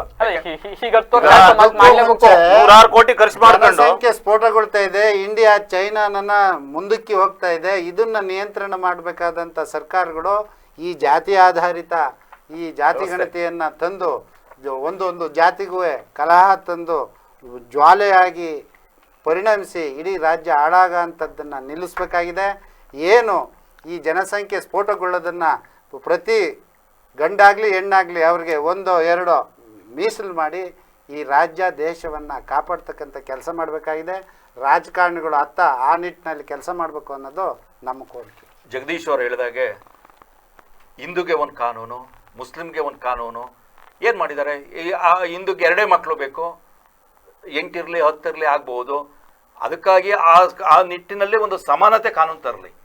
ಎಲ್ರಿಗೂ ಒಂದೇ ಕಾನೂನು ತಂದಾಗ, ನಾಗರಿಕ ಒಂದು ಸಮಾನತೆ ಕಾನೂನು ತಂದಾಗ ಇದರಲ್ಲಿ ಜನಸಂಖ್ಯೆ ಈಗ ನೋಡಿರ್ಬೋದು. ಈಗ ಇಲ್ಲಿವರೆಗೂ ಇದ್ದಂಥ ಜನಸಂಖ್ಯೆ ರಾಜ್ಯದಲ್ಲಿ ಲಿಂಗಾಯತರಿರ್ಬೋದು, ಒಕ್ಕಲಿಗರಿರ್ಬೋದು, ಒಂದು ಪ್ರಬಲವಾದ ಜನಾಂಗವನ್ನು 3ನೇ 4ನೇಲ್ಲಿ ಸೇರಿಸಿ ನೀವು ಯಾವುದೋ ಒಂದು ಓಲೈಕೆಗಾಗಿ, ಅಲ್ಪಸಂಖ್ಯಾತರ ಓಲೈಕೆಗಾಗಿ 1ನೇ ಸ್ಥಾನಕ್ಕೆ ತಂದು ಕೂರಿಸಿ ಅವರಿಗೆ ಇನ್ನೂ ಹೆಚ್ಚಿನ ಆದ್ಯತೆ, ಎಲ್ಲ ರಂಗದಲ್ಲೂ ಸಹ ಹೆಚ್ಚಿನ ಆದ್ಯತೆ ಕೊಡ್ತಾ ಇರುವಂಥ ಈ ಸರ್ಕಾರದ ಈ ಜನಗಣತಿ ಅವೈಜ್ಞಾನಿಕವಾಗಿದೆ. ಇದೊಂದು ಖಂಡನೀಯ. ಇದು ಪುನರ್ ಜನಗಣತಿ ಆಗಬೇಕಾಗಿದೆ. ಇದು ಯಾವುದೇ ಕಾರಣಕ್ಕೂ ಮೇಲ್ವರ್ಗದ ಇವತ್ತು ಒಕ್ಕಲಿಗರು ಇರ್ಬೋದು ಅಥವಾ ಲಿಂಗಾಯತರು ಇರ್ಬೋದು ಅಥವಾ ಇನ್ಯಾವುದೇ ಜಾತಿಯವರು ಇರ್ಬೋದು ಇದನ್ನು ಒಪ್ಪುವಂತ ಜನಗಣತಿನೇ ಅಲ್ಲ ಇದು. ಯಾಕೆ 2011ರಿಂದ ಒಪ್ಕೊ ಬಂದ್ರಿ ಸರ್? ಇವತ್ತು ಕಡಿಮೆ ತೋರಿಸ್ತಾ ಇದಾರೆ ಮುಸಲ್ಮಾನರನ್ನ. ಅವತ್ತು ಜನಗಣತಿನ ಇವರು 2015ರಿಂದ ಬಿಡುಗಡೆನೆ ಮಾಡಿಲ್ಲ. ಜನಗಣತಿ 2011 ಕೇಂದ್ರ ಸರ್ಕಾರ ಮಾಡಿರೋದು. ಈಗ ಕೇಂದ್ರ ಸರ್ಕಾರ ಪ್ರತಿ 10 ವರ್ಷಕ್ಕೊಮ್ಮೆ ಜನಗಣತಿ ಮಾಡ್ಲೇಬೇಕಾಗಿದೆ. ಕೇಂದ್ರ ಸರ್ಕಾರ ಮಾಡ್ರ ಸರಿ, ರಾಜ್ಯ ಸರ್ಕಾರ ಮಾಡ್ರ ತಪ್ಪ? ಅಲ್ಲಲ್ಲ, ರಾಜ್ಯ ಸರ್ಕಾರದಲ್ಲ, ಅವತ್ತಿನ ಈ ವರದಿನೇ ತಪ್ಪಾಗಿದೆ ಅಂತ ಹೇಳ್ತೀವಲ್ಲ. ಹೆಂಗ್ ಮಾಡಿದ್ರು ಜನಗಣತಿನ? ಇದೇ ಟೀಚರ್ಸ್ ಬಿಟ್ಕೊಂಡ್ ಮಾಡಿದ್ರು ಅಲ್ವಾ? ಯಾರೇ ಮಾಡ್ಲಿ ಮನೆ ಮನೆಗೆ ಭೇಟಿ ಮಾಡಿ. ಈಗ ಸರ್ ಕೇಂದ್ರ ಸರ್ಕಾರ ಗೊತ್ತಾ, ಈ ವೈಜ್ಞಾನಿಕವಾಗಿ ಯಾವತ್ತು ರೆಡಿ ಆಗುತ್ತೆ ಸರಿ ಆಗುತ್ತೆ ಅಲ್ಲಿವರೆಗೂ ಜಾತಿ ಗಣತಿ ಯಾವುದು ಸರಿ ಬರಲ್ಲ. ಹಿಂದಿಂದ ಒಪ್ಕೋಬೋದು ಬಿಡೋದು ಸಪ್ರೇಟ್, ಅದು ಹೇಳ್ತಿರೋದಲ್ವಾ, ಅದು ಸಪ್ರೇಟು. ಆಕ್ಚುಲಿ ನೀವು ವೈಜ್ಞಾನಿಕವಾಗಿ ಮಾಡಿ ನೀವು ಇದು ಮಾಡ್ತೀವಿ. ಈಗ ನಿಮ್ಮ ಮನೆಗೆ ಅಣ್ಸೋಗಿರ್ಬೋದು ಅಂತ ಅಂದ್ರಿ, ನಾನು ಗೊತ್ತಿಲ್ಲ ಅಂತ ಅಂದ್ರಿ, ಆ ಮನೆಗೂ ಬಂದಿಲ್ಲ, ಇದು ಯಾರ ಮನೆಗೂ ಇಲ್ಲ, ನನ್ನ ಮನೆಗೂ ಬಂದೇ ಇಲ್ಲ ನಾನು ಹೇಳ್ತದ್ದು. ಹಾಗಾಗಿ ಜಾತಿ ಗಣತಿನ ಮಾಡುವಂಥವ್ರು ಸರಿಯಾಗಿ ಮಾಡಿರಲ್ಲ. ಯಾಕೆ ಅಂತಂದ್ರೆ ಅವರು ಆ ವಾರ್ಡ್ ವೈಸ್ ಅಲ್ಲಿ ಏನೋ ವೋಟ್ ಲಿಸ್ಟ್ ಇರುತ್ತೆ, ಆ ವೋಟ್ ಲಿಸ್ಟ್ ಇಟ್ಕೊಂಡು ತಗೊಂಡೋಗಿ ಅಲ್ಲಿ ಜಾತಿ ಗಣತಿನ ಮಾಡ್ಕೊಂಡು ಬಿಡ್ತಾರೆ ಹೊರತು ಇಲ್ಲಿ ಯಾವುದೇ ಕಾರಣಕ್ಕೂ ಜಾತಿ ಗಣತಿ ಸರಿಯಾಗಿಲ್ಲ. ವೋಟ್ ಲಿಸ್ಟ್ ಅಲ್ಲಿ ಜಾತಿ ಬರಲ್ಲ, ವೋಟ್ ಲಿಸ್ಟ್ ಅಲ್ಲಿ ಜಾತಿ ಬರಲ್ಲ, ವೋಟ್ ಲಿಸ್ಟ್ ಅಲ್ಲಿ ಜಾತಿ ಬರಲ್ಲ. ನಮ್ಮ ಆಗ್ರಹಗಳು ಏನಾಗ್ಬೇಕು ಗೊತ್ತಾ ಸರ್? ನಮ್ಮ ಆಗ್ರಹಗಳು ಏನಾಗಬೇಕು, 10 ವರ್ಷಕ್ಕೊಂದ್ಸಲಿ ಜಾತಿ ಗಣತಿ ಮಾಡಬೇಕು. ಅದರ ಉದ್ದೇಶ ಎಲ್ಲವೂ ಕರೆಕ್ಟ್ ಆಗಿದೆ. ಆದ್ರೆ ಯಾವಾಗ ಜಾತಿ ಗಣತಿ ಆಗುತ್ತೋ ಆಗ್ಲೇ ಅದನ್ನ ಮಂಡನೆ ಮಾಡ್ಬೇಕು. 10 ವರ್ಷ ಆದ್ಮೇಲೆ ಹಿಂದಿನ ಬಂದು ಕೇಳಿದ್ರೆ ನಮ್ಗೆ ಗೊತ್ತಾಗಲ್ಲ. ಸಂವಿಧಾನಾತ್ಮಕವಾಗಿ ಯಾವತ್ತು ನಡ್ಕತ್ತಾರೆ ಅವತ್ತು ಸರಿಯಾಗುತ್ತೆ. ಸಂವಿಧಾನದ ಪರನೂ ಇಲ್ಲ ವಿರೋಧನೂ ಇಲ್ಲ. ಸಂವಿಧಾನಕ್ಕೆ ಬೆಲೆ ಕೊಡ್ದಂಗೆ ಹೋದ್ರೆ ಈ ತರ ಆಯ್ತವೆ. ಆಯ್ತಾ? ಸಂವಿಧಾನಕ್ಕೆ ಗೌರವ ಕೊಡ್ತಾರೆ, ಸಂವಿಧಾನಕ್ಕೆ ಗೌರವ ಕೊಡ ಕೇಳಿ. ಏನಾಗುತ್ತೆ ಸರ್, 2015ರಲ್ಲಿ ಏಪ್ರಿಲ್ ತಿಂಗಳ 11ನೇ ತಾರೀಕು ಸ್ಟಾರ್ಟ್ ಮಾಡ್ತಾರೆ ಸರ್. ಕೇವಲ ಒಂದೇ ತಿಂಗಳಲ್ಲಿ ಮೇ 30, 2015 ಮುಗ್ದೋಗುತ್ತೆ ಜಾತಿ ಗಣತಿ. ಯಾಕೆ ಅಂತ ಅಂದ್ರೆ ಲಕ್ಷಾಂತರ ಜನ ಅಧಿಕಾರಿಗಳು ಸಿಬ್ಬಂದಿಗಳು ಮಾಡ್ತಾರೆ. ಅವತ್ತೇ ಇದು ಏನಾದ್ರು ಹೊರಗಡೆ ಬಂದ್ಬಿಟ್ಟಿದ್ರೆ ಅವತ್ ನನಗೆ ನಮ್ಮ ಮನೆಗೆ ಬಂದಿದ್ರೋ ಇಲ್ವೋ ಅಂತ ಗೊತ್ತಾಯ್ತಿತ್ತು. ಯಾಕಂದ್ರೆ ಈಗ 10 ವರ್ಷ ಆಯ್ತು, ನಾನು ಆಗ್ಲೇ ಹೇಳಿದ 3 ಮನೆ ಚೇಂಜ್ ಮಾಡಿ ನನ್ಗೆ ಗೊತ್ತಿಲ್ಲ ಇರ್ಬೋದು ಅಲ್ವಾ, ಅವತ್ತೇ ಮಾಡ್ಬೇಕಾಗಿತ್ತು. ಈಗ 10 ವರ್ಷ ಆಯ್ತು, ಈಗ ಮತ್ತೆ ಜಾತಿ ಗಣತಿ ಹೊಸದಾಗಿ ಮಾಡಿ ಅಂತ ಡಿಮ್ಯಾಂಡ್ ಮಾಡಿ ನೀವು ಈಗ ಮಾಡಿರೋದನ್ನ ತಪ್ಪು, ನಮ್ಮ ಮನೆಗೆ ಬಂದಿಲ್ಲ ಅನ್ನೋದನ್ನ ನಾವು ಕುರುಡು ಡಿಮ್ಯಾಂಡ್ ಮಾಡ್ಬೇಕಾದ್ರೆ ನಾವಲ್ಲ, ಸರ್ಕಾರಕ್ಕೆ ಬೇಕಿದ್ರೆ ಮಾಡ್ಕೋಬೇಕು. ಜನಗಣತಿನ ಕೈ ಬಿಟ್ಟು ಹೊಸ ಜನಗಣತಿ ಮಾಡಿ ಅಂತ 15 ವರ್ಷದಿಂದ ಜಾತಿ ಗಣತಿ ಮಾಡಿ ಅಂತ ಹೇಳಕ್ಕಾಗಲ್ಲ. ಸಂವಿಧಾನ ಬಗ್ಗೆ 5 ವರ್ಷಕ್ಕೊಂದು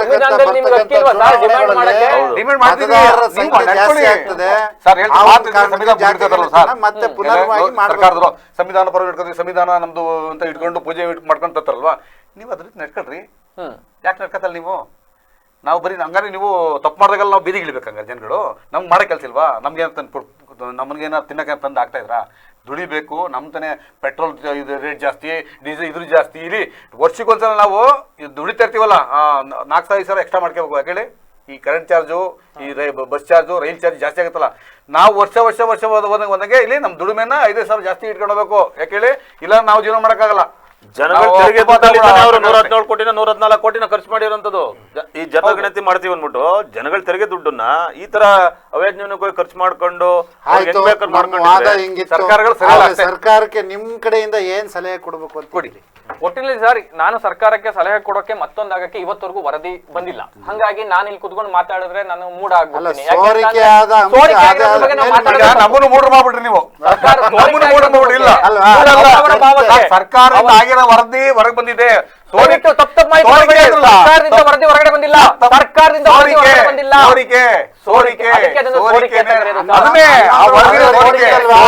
ಅಂಕಿಅಂಶಗಳು ಅದೇ ಬಹಳ ಸಿಂಪಲ್, ಸೋರಿಕೆಯಾದ ಅಂಕಿಅಂಶಗಳು. ಸೋರಿಕೆಯಾದ ಸರ್ಕಾರದಿಂದ ಹೊರಬಂದಿರೋದು. ಡ್ಯಾಮ್ ಅಂತ ನೀರು ಸೋರೋದು. ನೀರು ಕುಡಿತೀರಾ? ಮನೇಲಿ ಟ್ಯಾಪ್ ವಾಟರ್ ಬರೋ ನೀರು ಕುಡಿತೀರಾ ಸರ್? ಸೋರೋದು ಕುಡಿಬೇಕಾದ ಟೈಮಲ್ಲಿ, ಕೆಲವು ಟೈಮಲ್ಲಿ ಅಂತ ಅನಿವಾರ್ಯ ಬಂದಿಲ್ಲ. ಅದನ್ನೇ ಮಾಡ್ತಾ ಇರೋದು ಈಗ. Why urgency? ಯಾಕೆ ಅರ್ಜೆನ್ಸಿ? ಕೊಡ್ತಾರಲ್ಲ ಅವ್ರು, ಸಚಿವ ಸಂಪುಟದಲ್ಲಿ ಸಭೆ ಮಾಡ್ತಾವ್ರೆ, ನಿರ್ಣಯ ತಗೊಳ್ತೀವಿ ಅಂತವ್ರೆ, ವೇಟ್ ಮಾಡೋಣ. ಯಾಕೆ ಇಷ್ಟೊಂದು ಲೇಟ್ ಮಾಡ್ತಾ ಇದಾರೆ? ಹೆಂಗ್ರೆ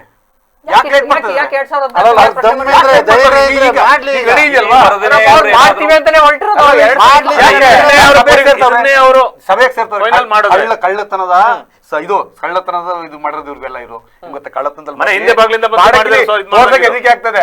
ಈಗ ಇವರು ಇಲ್ಲಿ ತೋರ್ಸ್ಬಿಟ್ರೆ ಎಲ್ಲಪ್ಪ ಒಕ್ಲಿ ಒಂದೈತಾರೆ, ಎಲ್ಲಿ ಮುಸ್ಲಿಮ್ಸ್ ಒಂದ್ ಕಡೆ ಹೋಗ್ತಾರೆ, ಇವರು ಒಂದ್ ಕಡೆ ಹೋಗ್ತಾರೆ, ಎಲ್ಲಿ ದಂಗೆ ಬಿಡುತ್ತೆ ಅಂತ ಬಿಟ್ಟು ಮಾಡ್ಕೊಂಡು ನಾಟಕ ಆಡ್ತಾವ್ರು. ಯಾಕೆಂದ್ರೆ ಏನು ಕಳೆದ 10 ವರ್ಷದಿಂದ ಇದ್ದ ಎಲ್ಲಾ ಸರ್ಕಾರಗಳು ಹಿಂಗೆ ಹೆದರ್ಕೊಂಡು ಕೂತಿದ್ವು ಅಂತ. ಹೌದು, ನಾನು ಯಾವ ಸರ್ಕಾರ ಒಪ್ಪಲ್ಲ. ನಾನೇ ಸರ್ಕಾರಗಳು ಹಿಂಗೆ ಎಲ್ಲ ಯಾವ ಸರ್ಕಾರ ಒಪ್ಪಲ್ಲ ಸರ್. ನಾನು ಯಾವ ಸರ್ಕಾರ ಬಂದ್ರು ಅವರ ಏನಿರ್ತದೆ, ಅವ್ರ ಮೆಜಾರಿಟಿ ಜಾಸ್ತಿ ಏನಿರ್ತದೆ ಅವ್ರ ಹೊರತು ಪ್ರತಿ ಸರ್ಕಾರ ಬೇರೆ ಯಾರು ಸಹ ನಾಗರಿಕರಿಗಾಗಿ ಏನ್ ಮಾಡ್ಬೇಕು ಅನ್ನೋದಿಲ್ಲ. ಆ ವಿಚಾರವಾಗಿ ಹೇಳ್ತಾ ಇರೋದು ಅಂದ್ರೆ ನಾವು ಯಾರ್ದು ವರದಿನ ಒಪ್ತಾ ಇಲ್ಲ. ನಾವ್ ಹೇಳ್ತಾ ಇರೋದು ಗೊತ್ತಾ, ನಮ್ಮ ಜನಾಂಗದ ಇಲ್ಲಿ 17,000 ತೋರಿಸ್ತಾರೆ ರಾಜ್ಯದಲ್ಲಿ ಅಲ್ವಾ. ಇಲ್ಲಿ ಕನಿಷ್ಠ ನಾನು ಹೇಳ್ತಾ ಇದ್ದೇನೆ, ಇಲ್ಲಿ 70,000 ಜನ ಹಾಸನ ಜಿಲ್ಲೆ ಇಲ್ಲ ರೀ. ಹಾಸನ ಜಿಲ್ಲೆ 1ರಲ್ಲಿ 5 ಲಕ್ಷಕ್ಕೂ ಮಿಗಿಲಾದಂತ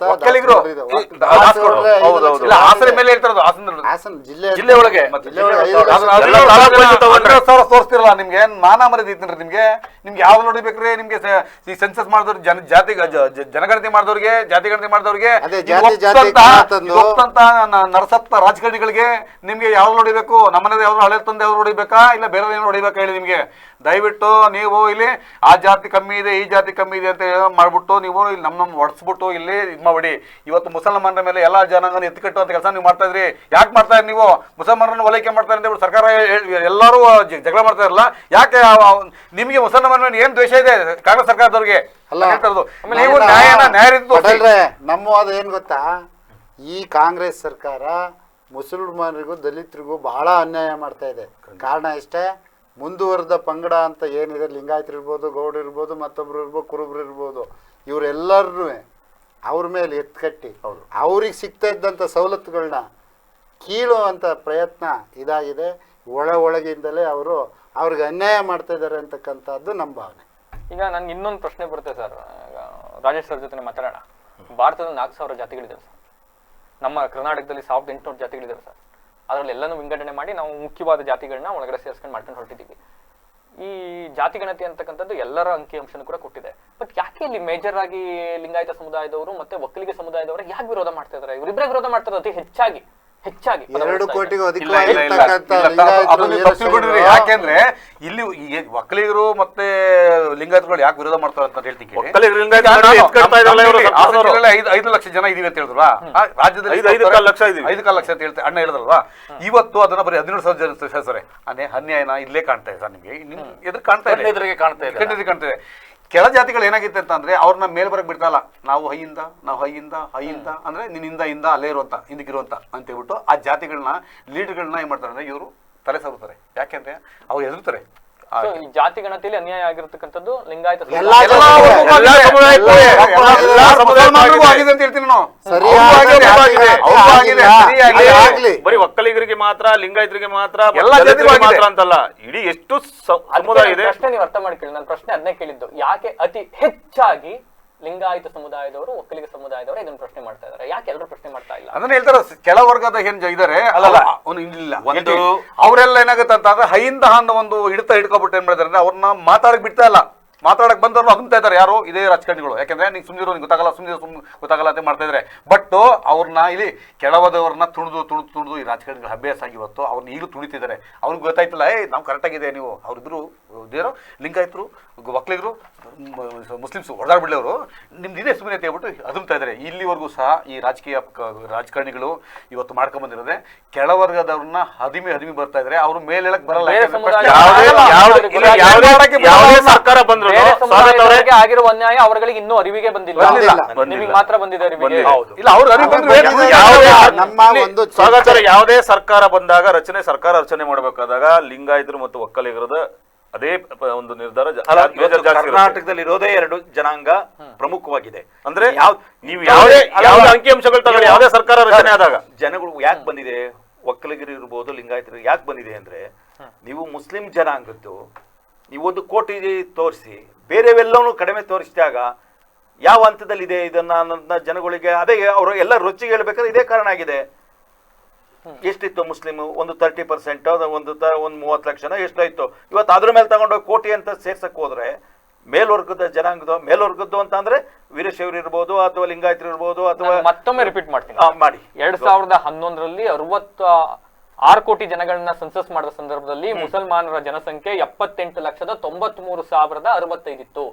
ರಿಪೀಟ್, 78,93,065 ಇತ್ತು. 4 ವರ್ಷಗಳಾದ್ಮೇಲೆ 2014 ಸಮಿತಿ ರಚನೆ ಆಗಿ 2005 ಆದ್ಮೇಲೆ ಜಾಸ್ತಿ ಆಗ್ಬೇಕಾಗಿತ್ತು ನಿಮ್ ಪ್ರಕಾರ. ಬಟ್ ಆದ್ರೆ 75,25,880 ಆಗಿದೆ. ಸೋರಿಕೆ ಆಗಿರುವ ಮಾಹಿತಿಯ ಪ್ರಕಾರ ಅದೇ ಹೇಳ್ತಾ ಇದ್ದೀನಿ. ಇವತ್ತು ಬರೀ ಲಿಂಗಾಯತರು ಇವ್ರಿಗೆಲ್ಲ ಎಲ್ಲ ಜನಾಂಗಕ್ಕೂ ಅನ್ಯಾಯ ಆಗಿದೆ. ಇವರು ಹೌದು ನಾನು ಹೇಳೋದು ನನ್ನ ದೃಷ್ಟಿಯಲ್ಲಿ ಹೇಳ್ತಿರೋದು ಎಲ್ಲರಿಗೂ ಅನ್ಯಾಯ ಆಗಿದೆ. ಯಾಕೆ ಆಗಿದೆ ಅಂತಂದ್ರೆ ಇವತ್ತು ಮುಸಲ್ಮಾನರು ಏನಾಗಿದೆ ಅಂದ್ರೆ ಮುಸಲ್ಮಾನರು ಒಂದು ಅಂತ ಇದಾರೆ, ಎಲ್ಲ ಒಂದು ಯೂನಿಟಿ ಮಾಡಿದ್ರೆ ಅವ್ರನ್ನ ಹೊಡಿಬೇಕಲ್ಲ. ನೆಕ್ಸ್ಟ್ ಅವರಲ್ಲಿ ಮೀಸಲಾತಿ ಜಾಸ್ತಿ ಕೊಟ್ಟು ಅವ್ರಿಗೆ ಮೀಸಲಾತಿ ಕೊಟ್ಟಾಗ ಅವರು ಸಿಯಾ ಸುನ್ನಿ ಅಂತ ಸಡಕ್ಬೇಕಲ್ಲ, ಆ ಕೆಲಸ ಮಾಡಕ್ಕೆ ಇವತ್ತು ಅವ್ರನ್ನ ದಂಗೆ ಇಡ್ಸಕ್ಕೆ ಇವತ್ತು ಸರ್ಕಾರ ಹೊರಟಿದೆ. ಇವತ್ತು ಮುಸಲ್ಮಾನರು ಪಾಪ ಅವ್ರಿಗೇನು ಗೊತ್ತಾಯ್ತಲ್ಲ. ಈಗ ಯಾವಾಗ ಇಲ್ಲಿ ನಾವು ಹೇಳಿದ್ರು, ಅಣ್ಣ ಹೇಳಿದ್ರು, ಪ್ರಬುದ್ಧರು ಮಾಡಿ ಅಂತ ಹೇಳಿದ್ರು.